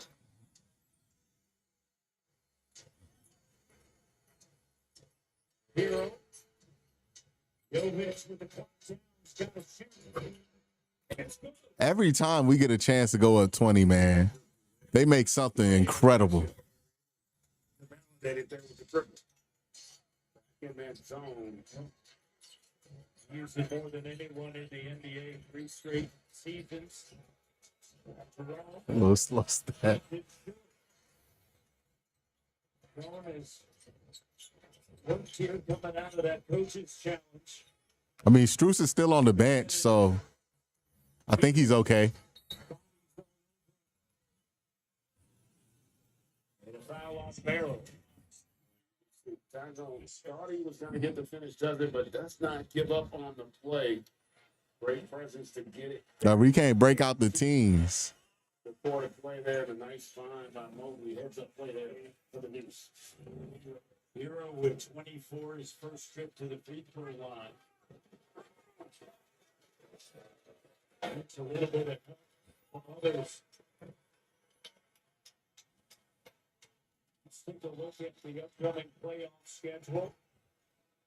NBA TV tomorrow, Denver at Los Angeles against the Clippers. Friday, Boston, Orlando Lakers in the Timberwolves. ESPNU NBA TV, Indiana at Milwaukee. For more of these games, please go to NBA.com or visit the NBA app. Mitchell, run off by Adebayo. That's a bad shot. Air ball. All right, come on. We don't need to take bad shots now and then leave. Adebayo underneath. Comes away with it. There you go. Good hustle play.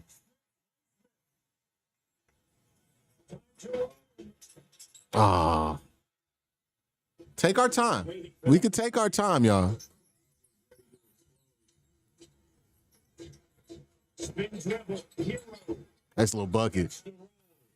Just finally had a Take our time. We let this thing get back to 13. 13 in striking distance are the Heat.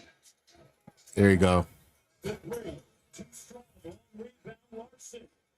Herro with 27. Jovic attacks. Hunter got a piece of it. How is that out on us? And it's Miami basketball. And they're looking over to the bench, saying no, not worth the challenge. 34.2 to go here in the third quarter. Larson up top. Jovic a three. All right. Slow it down. For one shot. Yeah, that would have been huge, and you could have gotten that one to fall. Now, just Cleveland, make sure you get the last possession of 13. Donovan Mitchell walks over three, doesn't go. Adebayo secures it. Here, lets it go. And it's a 13-point lead. Yeah, sometimes we get a lead and then we just sit too comfortable.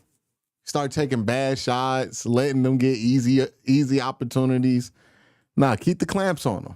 Keep the clamps on them. Don't show them no life. A 6-0 run from team. Fourth quarter coming up. Beautiful smartphones like iPhone 16 Pro on us with your choice of our best plans. That's the AT&T guarantee. I'm about to use the restroom real quick.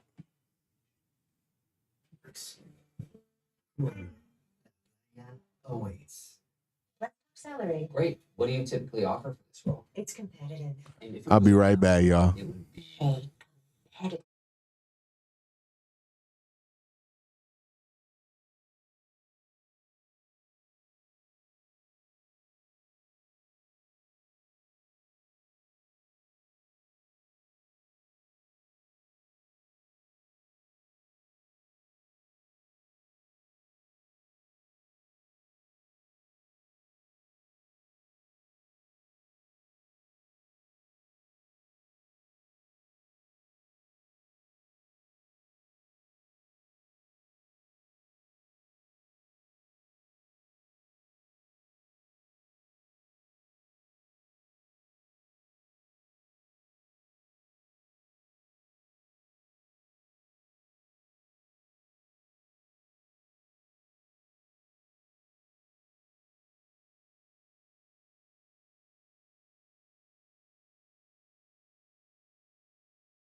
All right, we back.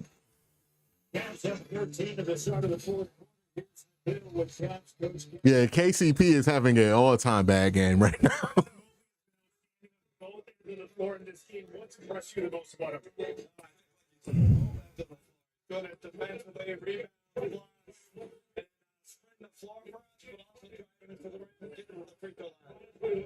He continues to make a push here. What needs to be done in this fourth quarter to avoid any kind of drama? Listen, we're getting good shots. We missed a few shots. Made a run. Just keep our same disposition. Love how we're Come on, that's a bad shot, DeAndre. 22 assists, 32 made field goals, 18 of those from downtown.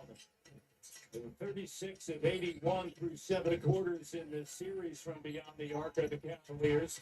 Davion Mitchell pulls up. Got it. And better defense there on that half. Closest Miami has been since the middle of the second quarter. 11-point game. There you go, shoot that. Just It's a good shot. You take it. It's an example where he's fortunate that that was not a smart decision by Robinson to go double and leave Herro open. 14 on the clock. Burrows checking in. Yeah, Orlando just ain't got the shooters to make it. I mean, they're down 8 right now. 21 minutes of action. You're Miami. This is a stretch here. You got 3 guys off the bench. You don't have a lot of athleticism on the floor between you. Can you make a dent into the lead? Mitchell powering his way around. That's a good bucket for him. All right, they got it to single digits. Let's turn it back on. Sunday. And all of a sudden, a 9-point game.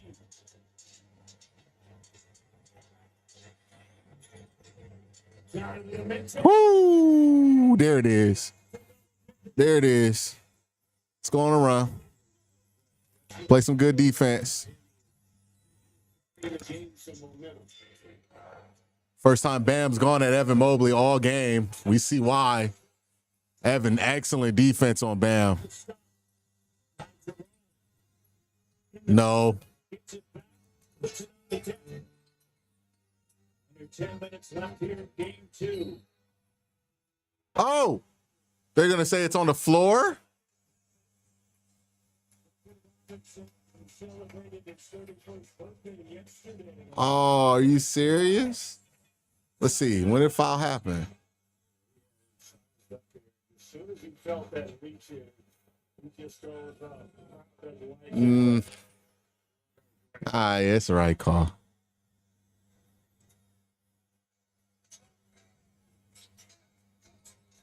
Mobley. Yeah, he traveled. 32 minute steps. That was a good job of attacking the ball handler there. When he wasn't He traveled.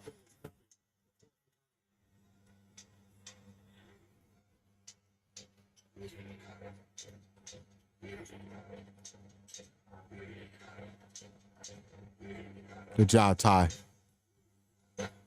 Good job in the back court or front court. Down.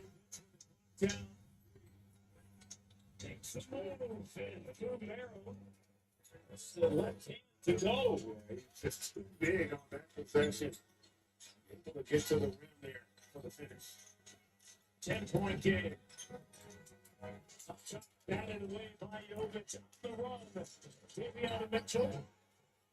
Trying to maintain the dribble with Jerome all over. Jovic. Okay, Jovic. That's one way to end your heat check. Just made such a good play to get that deuce. But on that possession, Mitchell had an opportunity. Just didn't understand. He had Jerome backpedaling. That's one where you just got to go and explore at the rim. Understanding who you're going against. Garland. Herro with it. Mitchell with That's in. That's in. Donovan's waking up in the fourth. Dixon to Slade. That's what you need from your best player, right? He hasn't had to do as much because of how electric they've been from three, but when it gets tough, you need your best player to come through. Davion is fouled by Okoro. Maybe my issue was that Isaac was on the floor with Dean at the same time. The attack, hesitation. 'Cause I don't think I minded when one of them's on the floor, but both at the same time, I think it's a bad lineup. Three. Down 5 of them. He's 30 points on Sunday.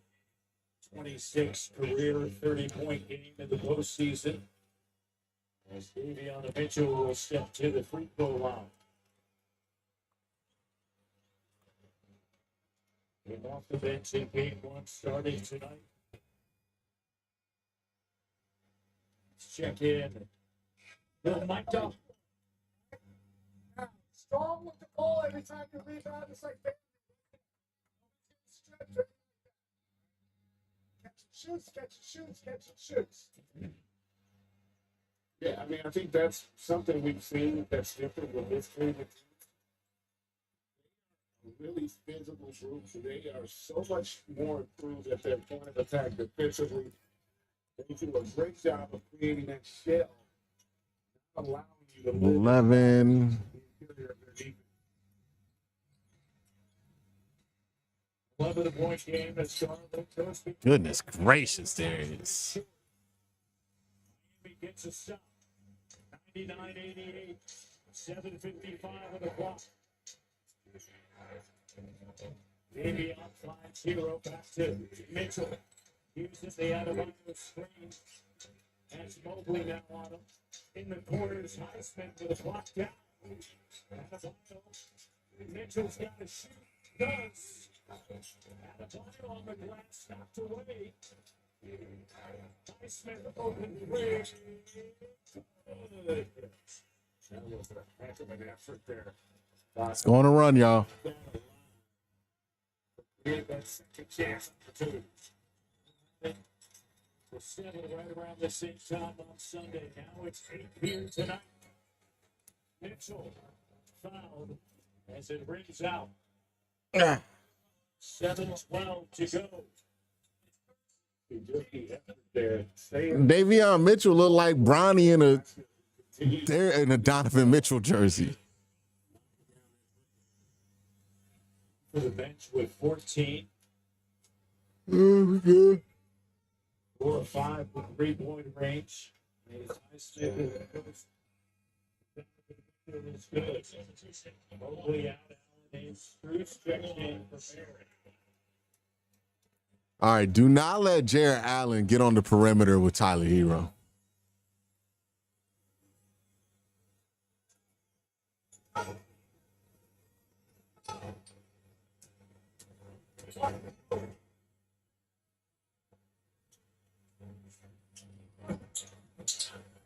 Nine-point game. If you're Miami, you've been here before, right?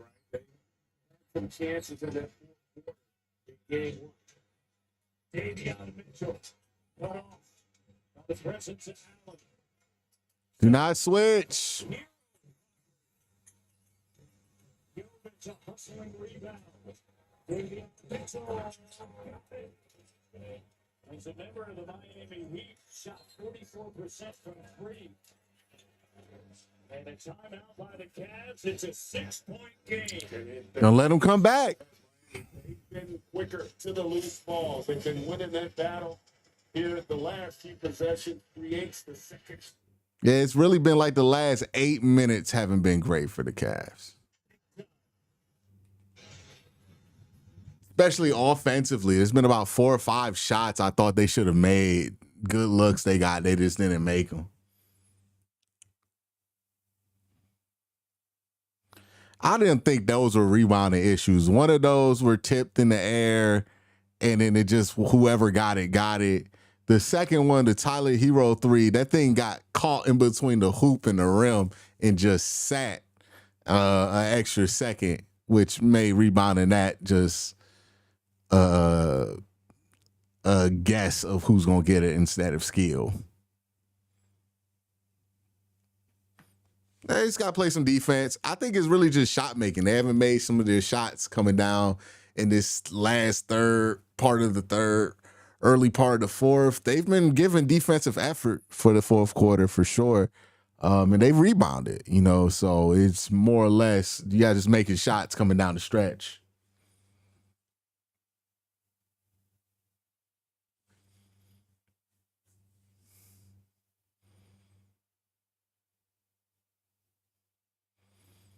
I might consider getting Mobley back on the floor.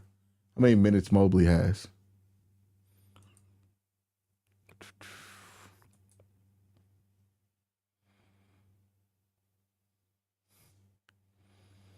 And Mobley's only played 30.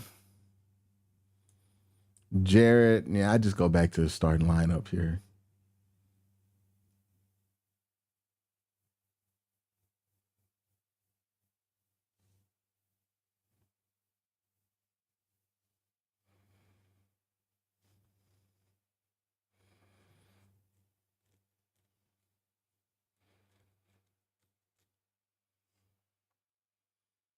What's our shot making looking like for the fourth quarter?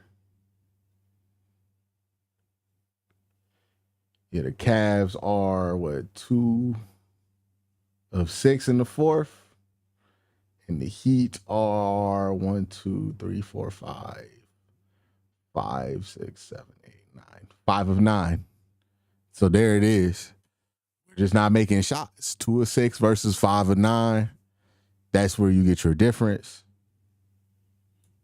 We're settling for bad shots, and then when we're getting good looks, we're just not making them. I think this is more about offense.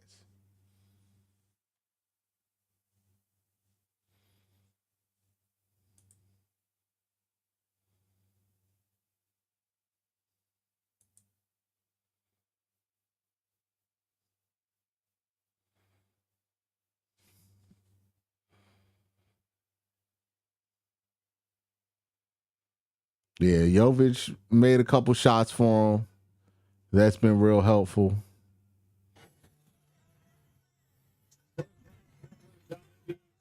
Yeah.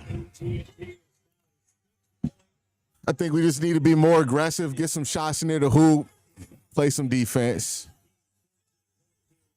Yeah, he's been the one guy that's consistently been able to get into the teeth of their defense, and he's also been solid defensively himself. They're going to get a foul, and then reach it. And then really against Cleveland, this is the first, I feel like in this series, the first stretch of adversity, right, where it feels like Miami's coming. So let's see how they respond here at home.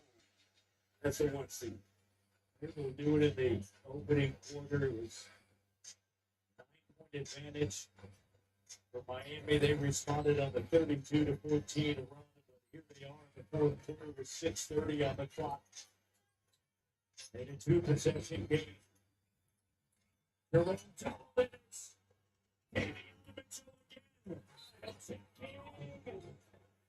Mentioned it earlier, right? About Gotta take care of the basketball. Those are guys that aren't shot blockers. They're coming over, timing that strip perfectly, and then just right into the defense there on the attack. The contact, it's a foul. Let's get some shots here, man. He does. He's one of those guys. He's a bulldog. He's a guy that loves to compete, has improved. You see how well he shot the 3 since he's come over. And a lot of times, as a young player, sometimes you need to change your scene. Good Lord, you missed both. All right. Use that as an advantage.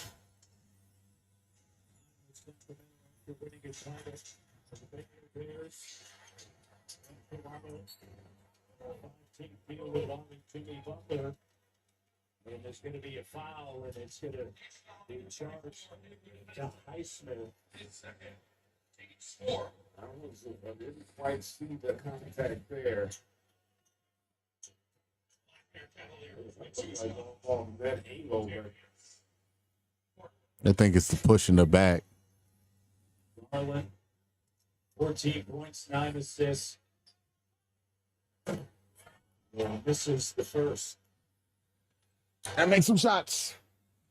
Free throws a little bit different now. Yeah, a little tighter. And still, you got to give Miami guys ready because it feels like a game that Cleveland has really controlled since about the quarter. The belief is still strong. Much out of Wiggins or Adebayo in this game. And from Davion Mitchell, the start with 15. Smith off to the bench with 14.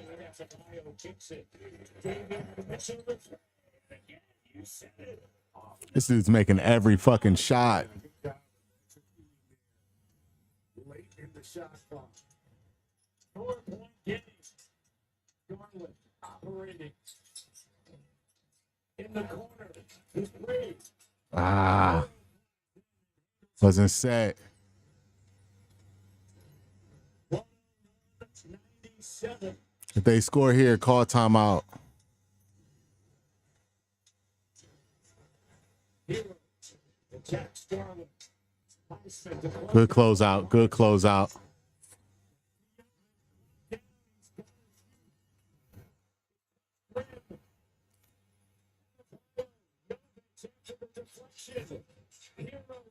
That's off. That's exactly what it was. Giving him some really good minutes with his efforts here in this second half. 9.7 rebounds for Jovic. Garland. Shit doesn't go. Loses it. Jovic. Herro. He ain't walk. He ain't walk. Cleveland, we talked about it. What the defense showed. And boy, has it. It's allowed him to get out in transition here. Great in this fourth. 11-1 run by Miami. Davion Mitchell, the three. Heat are sealing it. And Herro with the left. He's got 20. Still got 4 minutes left. Let's take a breath. Put the starting lineup in. Make some shots. That's really it. Just make some shots.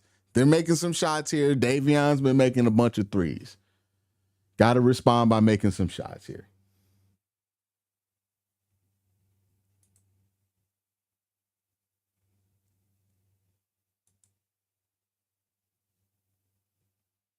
Yeah, Davion 6 of 8, 2 of 4 from 3, got 16 on him.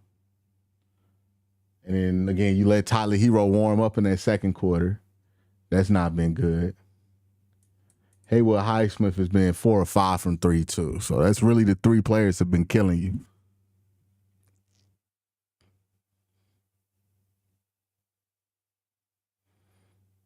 Yeah, let me go look at her shot chart here in the fourth quarter. It's not really looking any different. They're taking way more threes right now.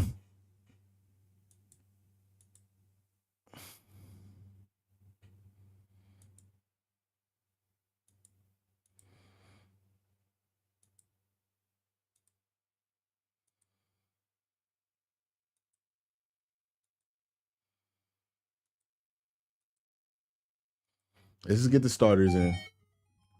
Ray Rags says in a super chat, let me get to it, Ray Rags, real quick. They've missed like 5 travels on the Heat tonight. Yeah, it's been crazy. Yeah, he walked like 3 times in that one sequence, but they gave it to him. This is a good moment for the Cavs to, okay, the pressure's getting tight. Miami's making a run. You're starting to feel that, oh shit, right? That nervousness. Take a deep breath. Do not panic. Get your starting lineup back in the game. And, let's get some shots. We need some shot making right now. That's been what's killing us. We have not made very many shots in this fourth quarter. We only have 8 points so far. They have 19. That's what's hurting us. We need to make some shots.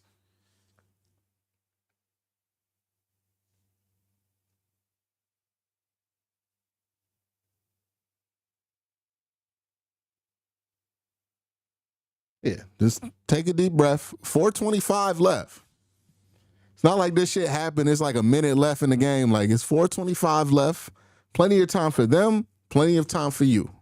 Go on an 8-0 run right here, right? Go on an 8-0 run. Go on a 9-0 run. Regain control of the ball game. You got time. This is part of the pressure of playoff basketball. Go hard at the rim every play. No, just make the smart basketball move, right? 29 for Herro. His first 2 of the quarter, and it's a 2-point game.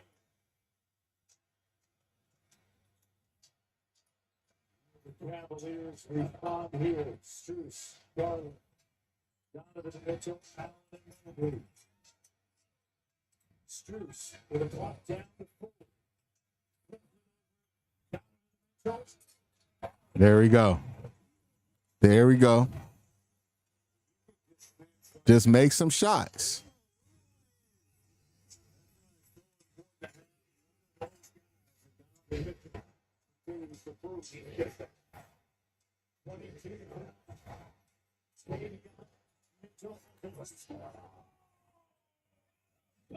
All right. Keep making shots. We're good. Damn. Yeah, Mitchell. So Stewart, the entire Cavalier team. It's what he said, and then the hookup. Running through Strus. Yeah, and again, Strus is just smart enough to know it comes Oh, it's foul shots already? to get the ball. They don't have no bonus indicator on this scoreboard.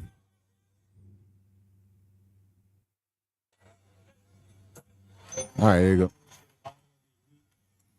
In 2023, but they kind of entered the same way. Yeah. We had a great run with them and a real good addition for this Cavs team as well. There you go. All right, let's get some defense here.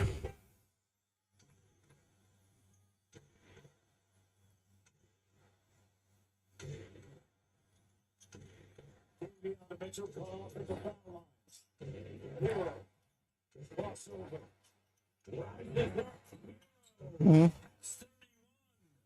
He's continued to deliver. Boy, how about the step he has taken this season? Donovan Mitchell. Good shot, Donovan. There we go. Let's get a stop now. Let's get a stop. We've been trading blows. Let's get a stop.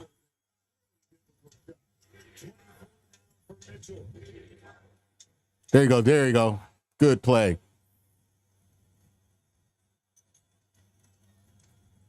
Critical turnover.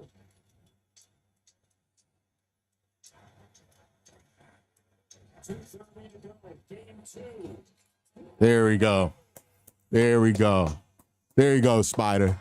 Let's keep doing it. Let's keep doing that. Play some defense here. They not going to call moving screen? Ah, shit.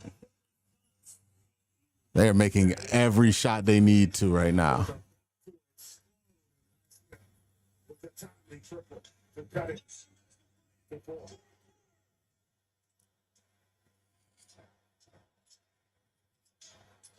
Oh, shit. Oh, Donovan Mitchell with the answer. Okay.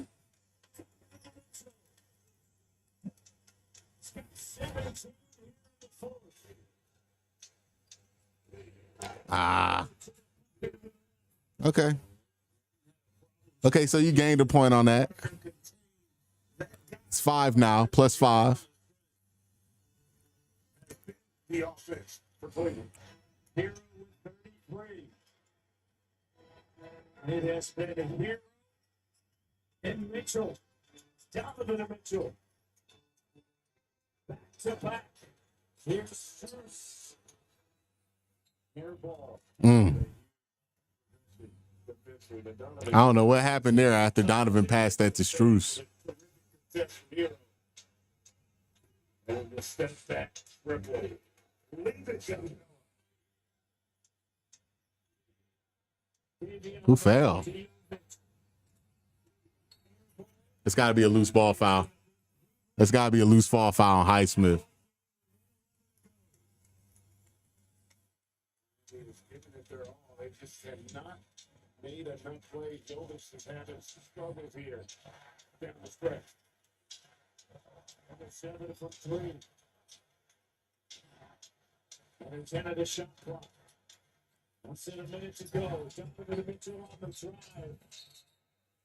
And it's over the backboard. He thought he was fouled. There was some contact, but that's kind of been the case all night. This is the postseason.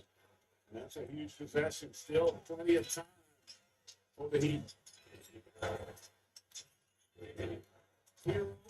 No, get out of this. Get out of this. Get out of this.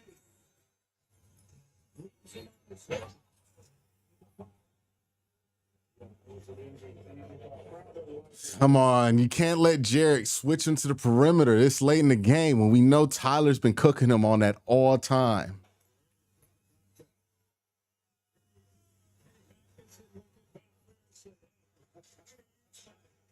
Coach's challenge here.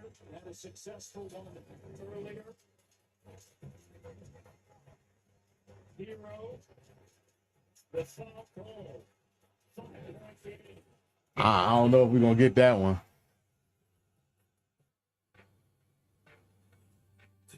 K4 and K5.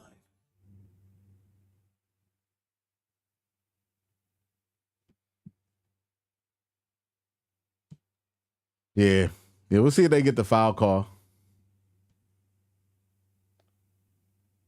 We talked about Miami being one of these teams. They're not going to go away easy in a game. They're not going to just fold if you go up 20. They showed that today. They've showed tremendous fight and heart in this game. And they battled back from being down 19 for most of this game. Now you're in the clutch situation. We can't be so focused on, we gave up a 20-point lead. Now it's like, all right, well, let's make sure we don't choke this one, right? Let's keep the lead here. We're in a tight 4-minute situation, so let's just play that out.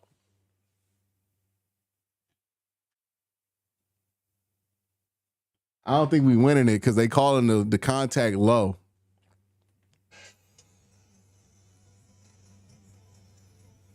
Tony Brothers, Pat Frere there in communication with the replay center.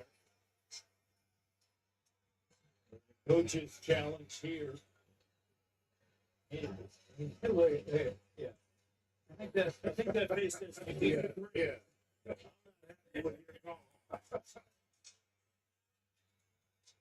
We got a good one here. On the drive to the basket, Herro's move is an unnatural move. Oh, wow, we won it.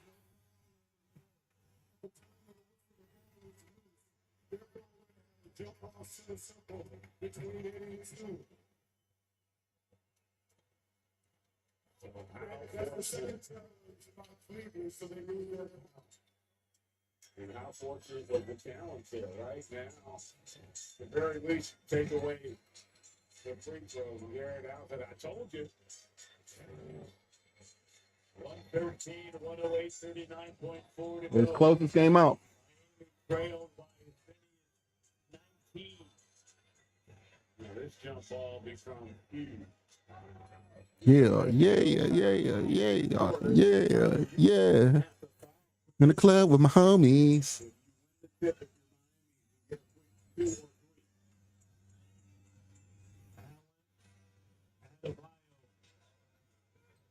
Center circle. A bucket here would be really nice.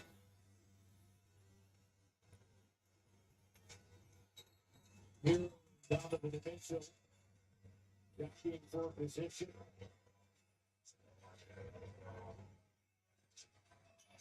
Controlled by Adebayo. Get up, Jared. Driving kick. Donovan No good. Get the rebound.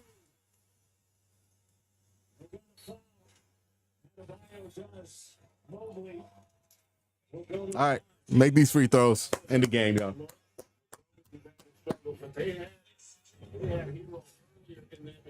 Jared got to stay on his feet.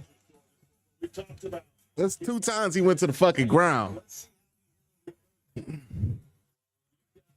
That guy, Mitchell, laughed at that adversity. He came up huge in this fourth quarter. Big shot after big shot.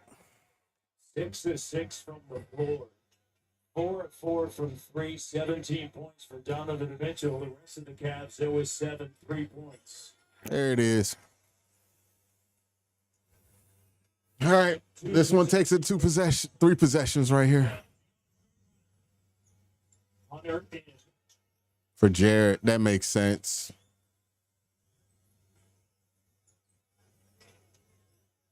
Allen out. Hunter, Garland, Strus, Donovan Mitchell, Mobley at the line. There you go. 2 clutch free throws from Evan Mobley. Yeah, Jared just a little clumsy today. Look, Jared's going to have you a game sooner than later where he gets you 20 and 10 and everybody talking shit about Jared and chat going to look stupid, right? So let's not get too deep into the getting mad at Jared Allen thing. Not a great game. He hasn't started the series off great, but Jared Allen has a long track record with the Cleveland Cavaliers of being very, very, very productive and very useful for them. So he's going to be useful sooner than later. No doubt about that in my mind. So, you know, just he needs to get out of this game right now just because they're going to go to a smaller lineup. And it makes more sense to have DeAndre play the 4 in that lineup because what the Heat want to do right here and what I guarantee the Heat are going to try to do if Jared was out there would be try to use the pick and roll with Darius to get Jared out on the perimeter. And Tyler Herro loves that matchup. So he wants Jared out there. So you have to take that away from them, make life a little bit more difficult. DeAndre Hunter's not the switch that Tyler Herro wants.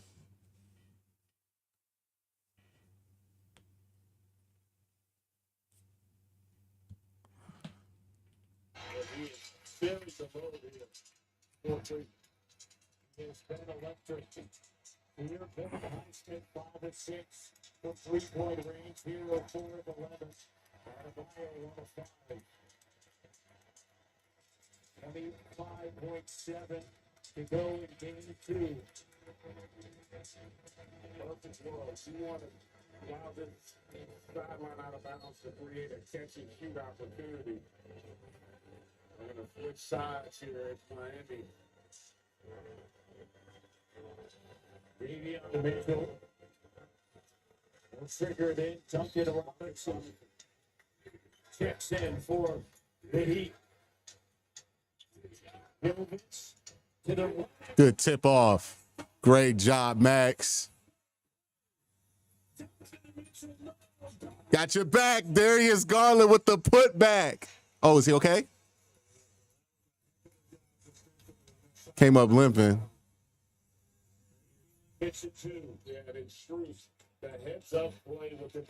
Shit, is Darius okay? Anticipation. That was a terrific job. That was textbook defensively.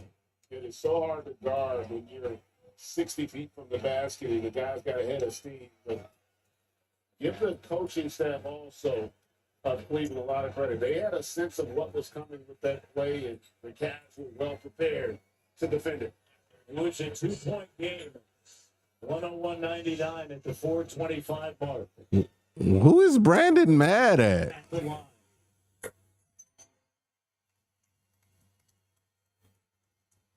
The lead is 8.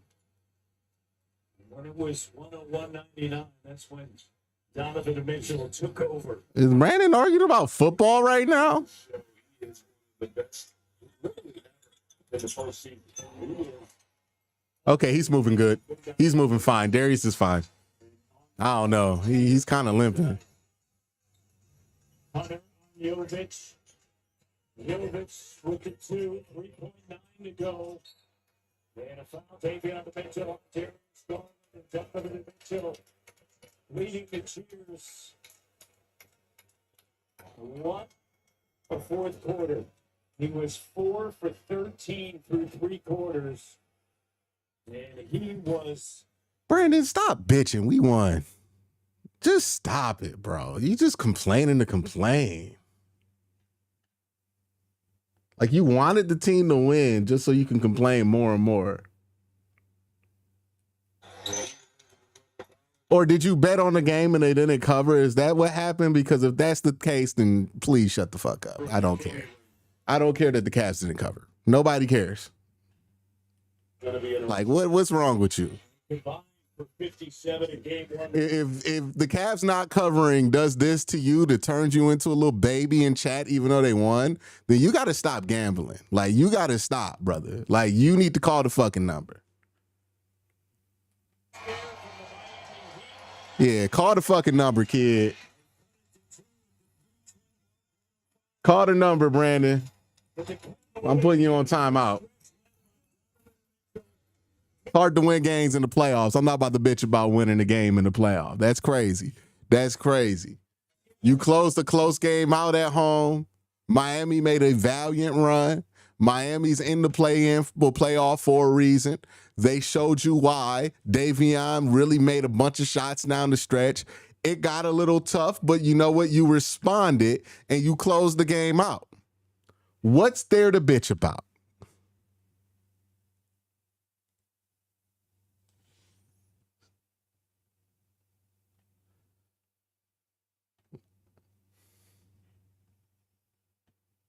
Like, once you start doing that, you mad because they didn't win by 20, you put a big-ass bet down, call the number, son. Don't make that my problem.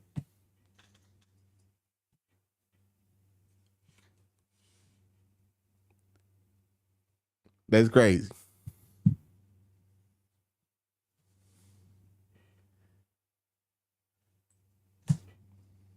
I've been out, for 2 weeks just trying to continue to find my pace and my play. At the beginning, it was great for everybody else, and then when they started staying home, being aggressive, like I said to y'all before, my job is just to lead in every single night, any way possible.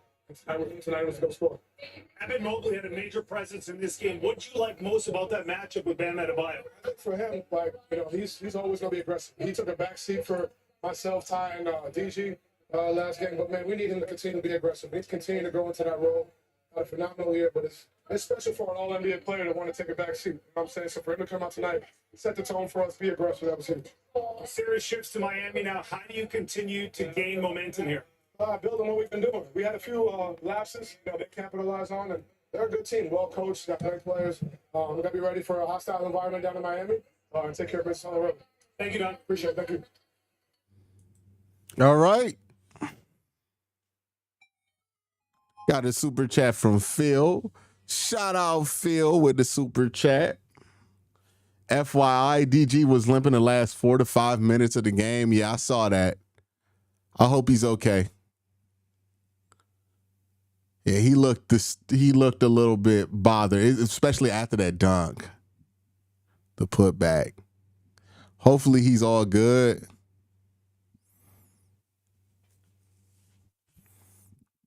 Gonna want him in Miami for sure. Appreciate the super chat.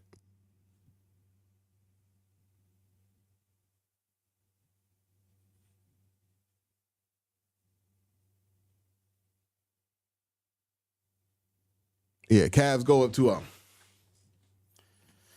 So this was an interesting one for sure. The Cavs start off this game. Miami looks like they're starting off hot. I think the Cavs go down 9 points, almost 10 points early in the game. Cavs make a run, and then the Cavalanche happens in the early second. Cavs go up 20 for about most of the game. So from the second quarter to about the late third quarter, Cavs go up 20. Miami makes a bit of a run at the end of the third, cuts it down to 13, and then they really start making a run by the midpoint of the fourth quarter to bring this thing within a couple of scores. And I think because this game happened that way, there are going to be some Cavs fans who might poo-poo on this kind of victory. I would like to remind folks that winning in the playoffs is very difficult. Winning games in the NBA, period, is very difficult. The Miami Heat, despite their record not being great, are in the playoff and in the play-in because they've been playing really good basketball lately, right? Like they're much better than their record says. And, you know, we saw some of that play-in magic tonight where Davion Mitchell was making all kind of shots down the stretch. It's not great that the Cavs could not maintain the 19-point lead until the end of the game, right? And they only won by 9 points. But what you did see was the Cavs go through their first bit of adversity in this playoff where things just weren't going their way, right? Davion Mitchell's making all kind of shots. Tyler Herro's getting off crazy. And you can feel it that there's a sense of, oh my God, are we about to blow this? Are we about to choke this game? And what I like that I saw out this Cavs team is that they recognized that moment, they saw that moment, and they realized what they needed to do was make some big shots. And that's what they did, especially Donovan Mitchell down the stretch. My bad, y'all. But Donovan Mitchell down the stretch was fantastic in this game, made some big-time plays. And when the Cavs needed to make the big plays to turn the tide of the game, they made those big plays to turn the tide of the game. And I think that's the most important thing that you saw here, right? What does this Cavs team look like in a close playoff environment? Do they respond to the pressure? Do they make the right basketball decisions when the time gets tough? And that's what they did. And I think they should be commended and respected for doing that. Clearly, you don't want to have a lead be blown in the playoffs, but shit happens all the time in the NBA. There's a couple of things I think we learned about what the Cavs can and cannot get away with, especially on the defensive end in this matchup versus the Miami Heat.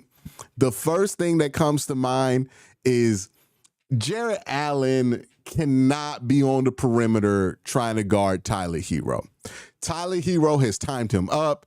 It looked like Jimmy Butler got hurt. Well, hopefully that's not the case. I'm recording this while also watching the Golden State Houston game. But Jarrett Allen got switched onto the perimeter to guard Tyler Herro a ton in this game. And that was a massive problem. I don't know what Jarrett Allen's plus minus was. It was -1. That makes sense because Tyler Herro's going at him almost exclusively in this one. And I just don't think we can get away with it. Jarrett Allen, not going to be able to do it in the playoffs. Not going to be able to switch on the perimeter. It's too much of a weakness. And I think teams attack that more than they attack Darius. I thought when they tried to attack Darius, it didn't really work that often. But attacking Jarrett on those switches on the perimeter, I think that's something you got to take away from these teams, especially in the one big lineup. So you got to figure that out if you're Kenny Atkinson, because you just can't let Jarrett out there. Another thing I don't think we should continue to do is play Isaac and Dean at the same time. If you want to stagger their minutes so they're playing separately, I'm fine with that. But playing both these guys at the same time, I don't think is a great idea going forward because it's just too much. It's too much. It's making it so that whatever lineup out there lacks way too much playmaking, and that creates a void on offense where you just get Darius or Donovan Mitchell jacking up a bunch of bad shots. So I don't love those lineups when Dean and Isaac are out there at the same time, but maybe Dean might become useful in the one big lineup when you have Jared out there so that Jared doesn't have to switch or worry about the switch, so you have another big out there. So maybe that's how you can use Dean. Isaac could be something that you can use if you're worried about teams attacking Darius Garland. Give him a break from all of that.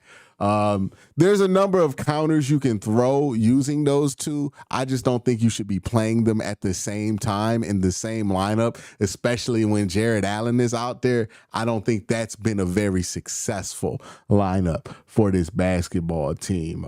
So Jared, can't have him out on the perimeter. Got to hide him a little bit more as far as what his capabilities are defensively. Another thing I don't love about this game is that you had a real opportunity to demoralize Miami in the third quarter, and now you're sending them back to Miami with a little bit of hope. Now the onus is going to be on the Cavs to destroy that hope in game 3, because for about 2-3 quarters, you could feel it. Miami was this close away from being like, we can't beat them. Right. But you let them in, you gave them a little hope, and now they're saying, well, if we just make a shot here, get a foul call here, we're going to take advantage of Jared more often. That's kind of the stuff that I think you kind of open the door for Miami. If you're keeping up with the Jimmy Butler thing, he just went to the back, so he might actually be injured. I'll try to update y'all as this video is going on. And obviously, if you want to just check on your phone, you could just check on your phone. But let's flip the things I thought the Cavs did really good against this Miami team, right? I think Davion going to be good to get about 15, 18. I thought he had a pretty good game for himself, made 2 threes. Not really tripping that he got 18. Same thing with like Haywood Highsmith. He just made a bunch of threes. He went 5 or 6 today. Like, okay, I don't think that's going to happen every night. But I love what happened with Bam Adebayo for the Cavs. They really just took him completely out this game. Now, I don't know. It felt like the Heat took Bam out the game as well for whatever reason. He played 42 minutes in this game. He was the highest minute getter for the Miami Heat. I did not feel any of those minutes while Bam was out there. He was not very useful. Ended the game with 10 and 14, which is well below what you expect from Bam offensively in the very least.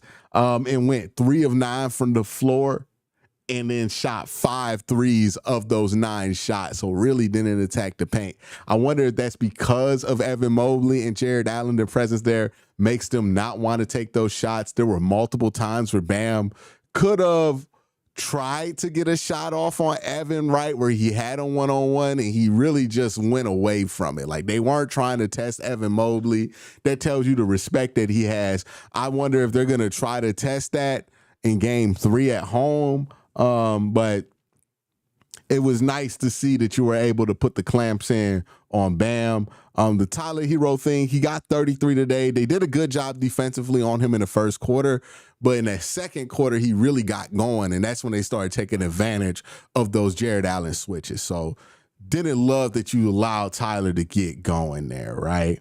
For the Cavs, thought Evan Mobley played really well in this game. 3 of 6 from 3, 20 points, 7 of 10 from the floor. Really nice game from Evan. Jared was not great in this game. Defensively, he was being put in a rough spot, having to guard Tyler Herro. Offensively, he wasn't super effective. He got 8 rebounds and 9 points, so he wasn't completely useless, but we haven't seen Jared put his imprint on this series yet, and I'm hopeful that he will in one of these games in Miami. Darius, I thought, was really good in the first half. Really didn't see much of him in the second half. He was limping too for a good chunk of the fourth quarter, so hopefully Darius is healthy. But we'll see what happens with him. He had 21 and 9, so very productive day. And Donovan Mitchell was actually the exact opposite of Darius, right? Darius carried this team offensively in the first and second quarter, him and Evan Mobley. Donovan Mitchell carried this team in the fourth quarter. 30 points, 10 of 21 from the floor. It was a weird night for Donovan because, like, his 3 ball was dropping. He was 7 of 10 from 3, 70% from 3. but everything else he shot was not. It was the exact opposite of what happened in game one. Because game one, he was like 11 of 10 or 10 of 11 from just 2-point, and then like 1 of 9 from 3. Today, he's 7 of 10 from 3, and 10 of 21 from the floor total, which means what? He took 10 of those shots. So it's what, 11, only 3. So he was what, 3 of 11 from 2-point, like on layups and shit. That's not usual for Donovan, but I expect that to correct itself. Also had 6 rebounds, 6 assists, and a steal. Max Strus was pretty good, had 2 steals and 6 assists on top of 14 points. DeAndre Hunter had him a nice little coming out party in the second quarter of this game, had 12 points. And then Sam Merrill was pretty solid in the second quarter of this game, too, had a steal and 6 points. So overall, if you don't overthink how the Cavs got to 2-0, you should be pretty happy with where the Cavs are, right? They were able to get these 2 wins here. They withstood the Tyler Herro 30-point game. They also withstood a rare 5 of 6 3-point shooting performance from Haywood Highsmith. And they were able to eat a pretty intense charge. And I think this demonstrates a little bit of a difference. And I think some Cavs fans might not be able to see this right now because they might be frustrated that they didn't hold on to the big lead that they had. But think about the 2023 team, the 2024 team, right? The teams from the last 2 years. Do you think that those teams would have responded to what happened to this Cavs team today in a way that would have resulted in a victory? Right? Do you think the 2022-23 Cavs team is able to compose themselves in the middle of whatever was going on in the fourth quarter and say, okay, we're just going to get shots. Donovan's going to get the ball. We're going to make some big shots, and we're going to play some defense, get some turnovers, and end this game? Do you think they were able to do that last year? That's the difference. Shit is going to happen to you in the NBA, especially in the playoffs. Stuff's going to come up. There's no doubt about it. It happens for everybody. It's going to happen to Boston. It's going to happen to Oklahoma City, and it happened to you today. Stuff's going to happen. Guys are going to start making shots. Haywood Highsmith gets hot, right, out of nowhere. Same thing with, like, Nikola Jovic, like, starts getting buckets out of nowhere. Davion Mitchell starts making threes. Stuff's going to happen in the NBA. Leads are going to evaporate. It's not that you maintain the lead that matters. It's that you are able to stop the bleeding before it becomes catastrophic. And that's what the Cavs demonstrated. Okay, shit happened. We bleeding. We stopped the damage before it got catastrophic, and we left the game with a 9-point lead. That's all that matters, right? Would it have felt better if we would have won by 40? Hell yeah, brother, it would have felt better, right? Would it have been better if we wouldn't have given Miami any reason to be excited about Game 3? Hell yeah, brother, it would have been better. But the reality is that's not the way the dice rolled for the Cavs today. The Miami Heat did make one hell of a comeback. You had to withstand it. And by withstanding it, you prove something that we did not see from this Cavs team in year past, which is, hey, when shit gets sweaty, when it gets a little nerve-wracking, are we going to do what Detroit did in Game 1 versus the New York Knicks and fold completely? Or are we going to take a breath, call a timeout? All right, we're going to get a 3 from Donovan, and they're going to come back. And look, for a while, they were going back and forth with us, shot for shot, band for band. And it was nerve-wracking as hell because you're thinking it's 4 minutes left. We might lose this game. And they're going back and forth.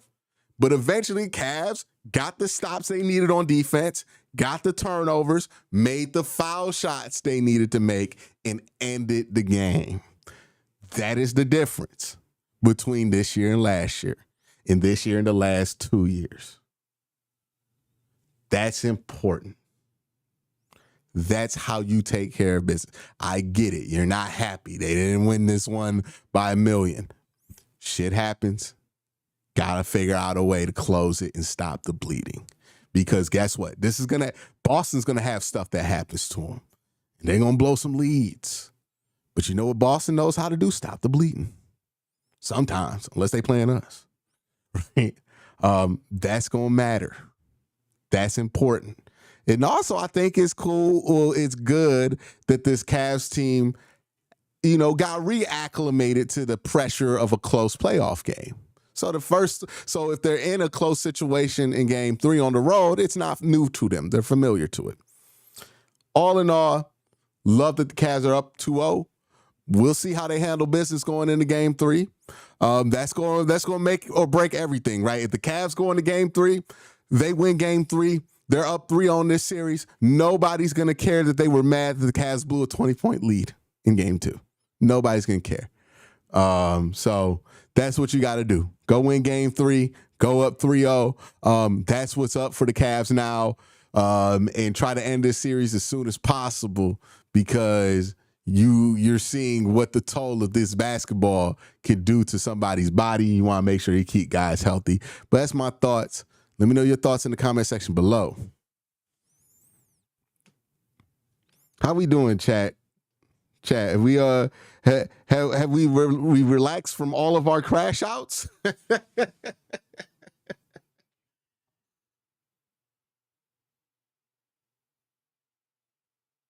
By the way, Kenny winning that challenge when he basically gave the ref a middle finger and said, "Go look at it," is crazy. Is crazy.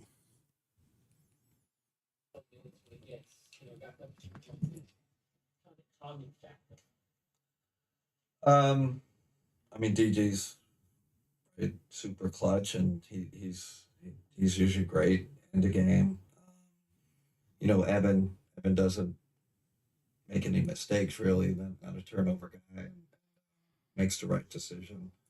And then Max is kind of like our, he's kind of orchestrated. So they usually put the, weakest defender on him. So he's got to be in a lot of the actions, and you got to feel that, feel it in flow. It's not necessarily calls. So he kind of gets us organized a lot.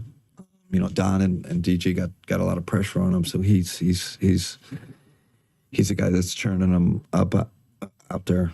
You mentioned Max kind of getting that. Do you feel like he, in a way, it's kind of built for those kind of moments? Feels like every time he's in that situation, That's why it's tough. He makes it hard not to play him end of game, because he can hit a big shot. He's gonna, he's got the grit and the toughness. He's got football player toughness, and and then he's smart. So you put all those things together. You want him in at the end of the game. Ash, before the game, you talked. Eric Spoelstra now 10-4 in his playoff history after losing game 1. But do you look at it as just the fight to get within the 2, or do you, as a coach, look at more from that? Got a super chat from Ray Rags. Ray Rags says, "I don't know till Cole pointed it out. Even pointed out Evan last took a shot in the third, and they need to stop doing that, especially when he's 7 of 10." Yeah, they keep going away from Evan in these moments, and I think it's partly Evan's fault because he don't demand the ball. And I think that's something that he has to work on, is knowing that he deserves to have the ball in these moments. Through 2 or 3 things at him, and he still was able to negotiate and manage and find some airspace. So we'll get to work. We have a couple days, and we just got to figure it out. There's a couple of games where we're right there. And now we just have to figure out how to get it over the top. It's going to take more. It's going to take collectively us, digging deeper, and we have respect for who they are, what they can do, but we have to be better.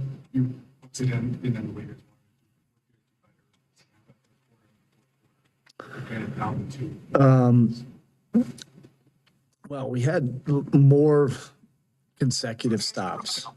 and we just kept on digging. That for us, that creates momentum. I know everybody says that, but for us, it definitely does. And then we were able to generate some good things, going down the other end. Tyler was really good. I thought Bam's competitive spirit all night long was exactly what we need from him. And Nico gave us a real good boost. Offensively, we just look different when he's on the floor. He creates some stress with his skill, and I'm pleased that he was able to play those 24 minutes. It's a credit to him putting in all that time conditioning, the last month or so. Lineup change. I mean, obviously it seemed apparent, but going with Davion and shaking things up when he'd been so good as a sixth man, what were your thoughts? Yeah, just there's a couple different factors with that, but wanted to be able to organize ourselves offensively at the start a little bit better, get Tyler off the ball, Wiggs off the ball, and obviously some defensive presence. His competitive spirit on the ball was very good all night. And you're dealing with two guards that can put a lot of pressure on you. There seemed to be an emphasis when we started, generate more threes. Were you happy with that? Yes, some of the spacing that led to turnovers, we have to clean that up. And look, each game is different. This is what this game presented, and we have to be able to take open shots, create open shots. If those shots end up being the 3-point line, you take them.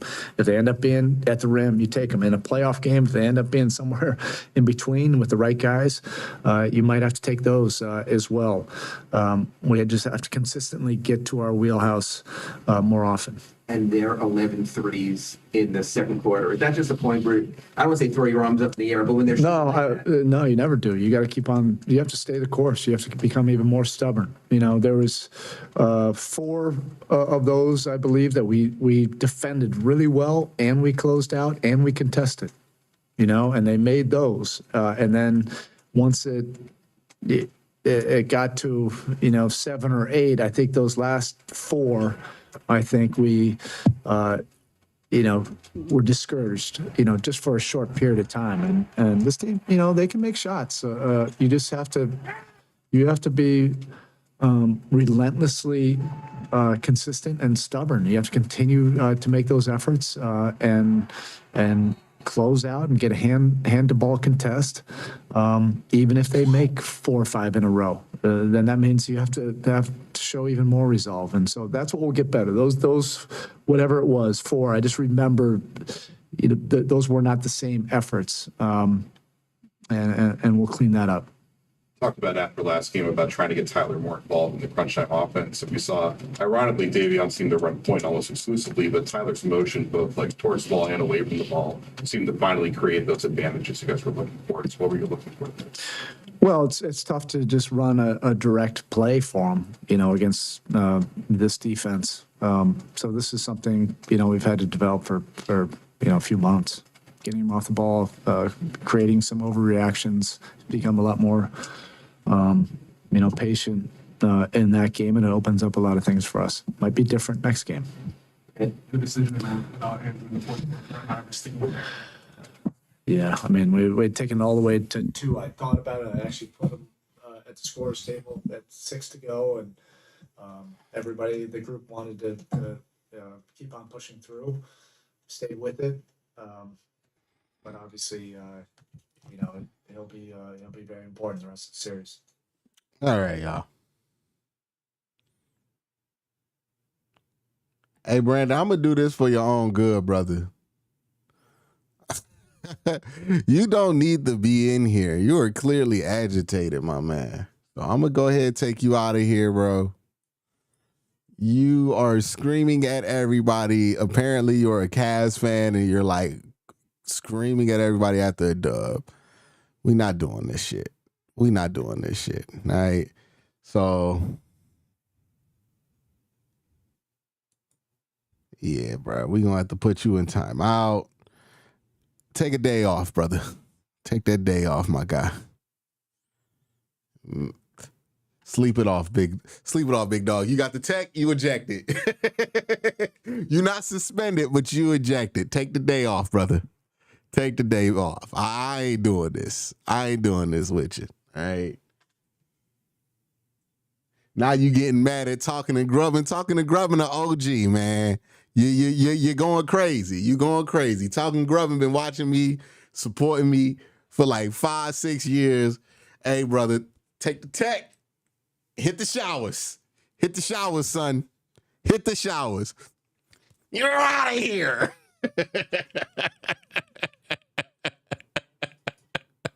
Oh my goodness. Oh my goodness, man. Like, for real though, like if I'm gonna be real, like if watching a team that you love win makes you this angry, maybe you just don't need to love. Like maybe sports is not the hobby for you, right? Maybe you should like get really into movies or something like that, because it shouldn't be like that. Even if the team did something to legitimately make you mad, it's one game in a series, big dog. It ain't that deep. And if you gonna act like this in game one or what you gonna do in a real series? like if you losing your mind now, like that's just too much stress. You might be shortening your life over this. Just go ahead and take up other hobbies. Maybe I don't know if video games would be good to suggest, but like legit, like maybe something more controlled should be your go-to, or maybe you should reevaluate how invested you get in your hobbies. Because this shit, like, if the Cavs win or if the Cavs lose, if the Browns win or the Browns lose, it makes a difference in my quality of life because this is part of how I get paid. And I don't even take it this deep. Like, so I don't even want to hear that your gambling excuse. It's not a good excuse. If you're gambling your livelihood on sports games, call the fucking number, right? Because that's not healthy. And even if that's the case, you have to be mature enough to accept that you made that decision yourself to gamble your financials into that. So really like evaluate if you can handle this hobby or if you need to change your relationship to this hobby in order to be functional, because there's no way this is good for you. No, like, and it might sound like I'm talking shit to you, man. If you're still listening, understand I'm actually concerned. Like, that's concerning, you know? Like, hopefully you realize with this outburst in semi-public that maybe you got to reevaluate how you interact with these things, because that's crazy. You out of pocket. And it's hard to be out of pocket on the internet and you out of pocket. Like, that's crazy. But all that being said, Cavs go up 2-0. I'm excited to see how they come out on game 3, because this is the one that you usually lose, right? Game 3 is the one that you can drop. But I want to see this team be focused, and maybe what Miami did at the end of this game is a wake-up call for the Cavs and a kick in the ass for them to understand, okay, we can't screw around game 3. We can't come out lackadaisical game 3, and hopefully the Cavs come out ready to smack folks. Ready to smack folks. That's what I want to see out this team. Ray Rag says, I can only imagine him after the Cavs Pistons series in 2016 when the Cavs won all 4 games by single digits. That was a really like close sweep. And I remember roasting Detroit fans for that, but it was legitimately a close sweep. Stanley Johnson had some good moments defending LeBron James. Like, the playoffs are not easy. I don't give a fuck if it's 1-8, 4-5, 3-6, 7-2. Like, this shit is hard. It's very hard. It's hard to win in the NBA. It's hard to win in the playoffs. And that's why a win matters, right? And you don't get your playoff lead with point differential factored in. It's only the result at the end. Did you win or did you lose? Are you up 2-0 or are you down 2-0? That's the only thing that matters. Everything else, everybody gonna forget, right? It just matters how you do in the series, right? Like, at this point, it's over style. We're over style points at this point. The playoffs, we don't care about style points anymore. It's about the result. Did you win or did you lose? That's really what playoff basketball is about. Because the shit gonna get ugly. Shit gonna have to get ugly. Did you win or did you lose? That's what this is about at this point. Somebody asks Hunter or Carter. My preference is Hunter. Brother, you know that we're going to talk about that in tomorrow's stream. And if you want to come out, kick it with me again, make sure you're here tomorrow. Day one of the draft. We're going to be talking about round one, what the Browns are going to do. Are they going to get a new quarterback at the end of the first round? All kind of fun stuff. Got some guests in line for all of that. So make sure you check out that. Appreciate y'all for showing up for the Game 2 stream. We got 200 in chat right now. Clap it up for chat. Clap it up for chat, y'all. Clap it up for chat. Let's get a clap up for chat. Clap it up. Hold on. Yeah, let's clap it up for chat. 200 in chat. Big shout. Blank 964 with the super chat. I almost had a heart attack in Game 6 of 2016. It's nothing compared to this. It's nothing compared to this. So yeah, it's gonna be tough. But make sure you join me for my stream tomorrow. Everybody have a great day. Have an even better night. Peace.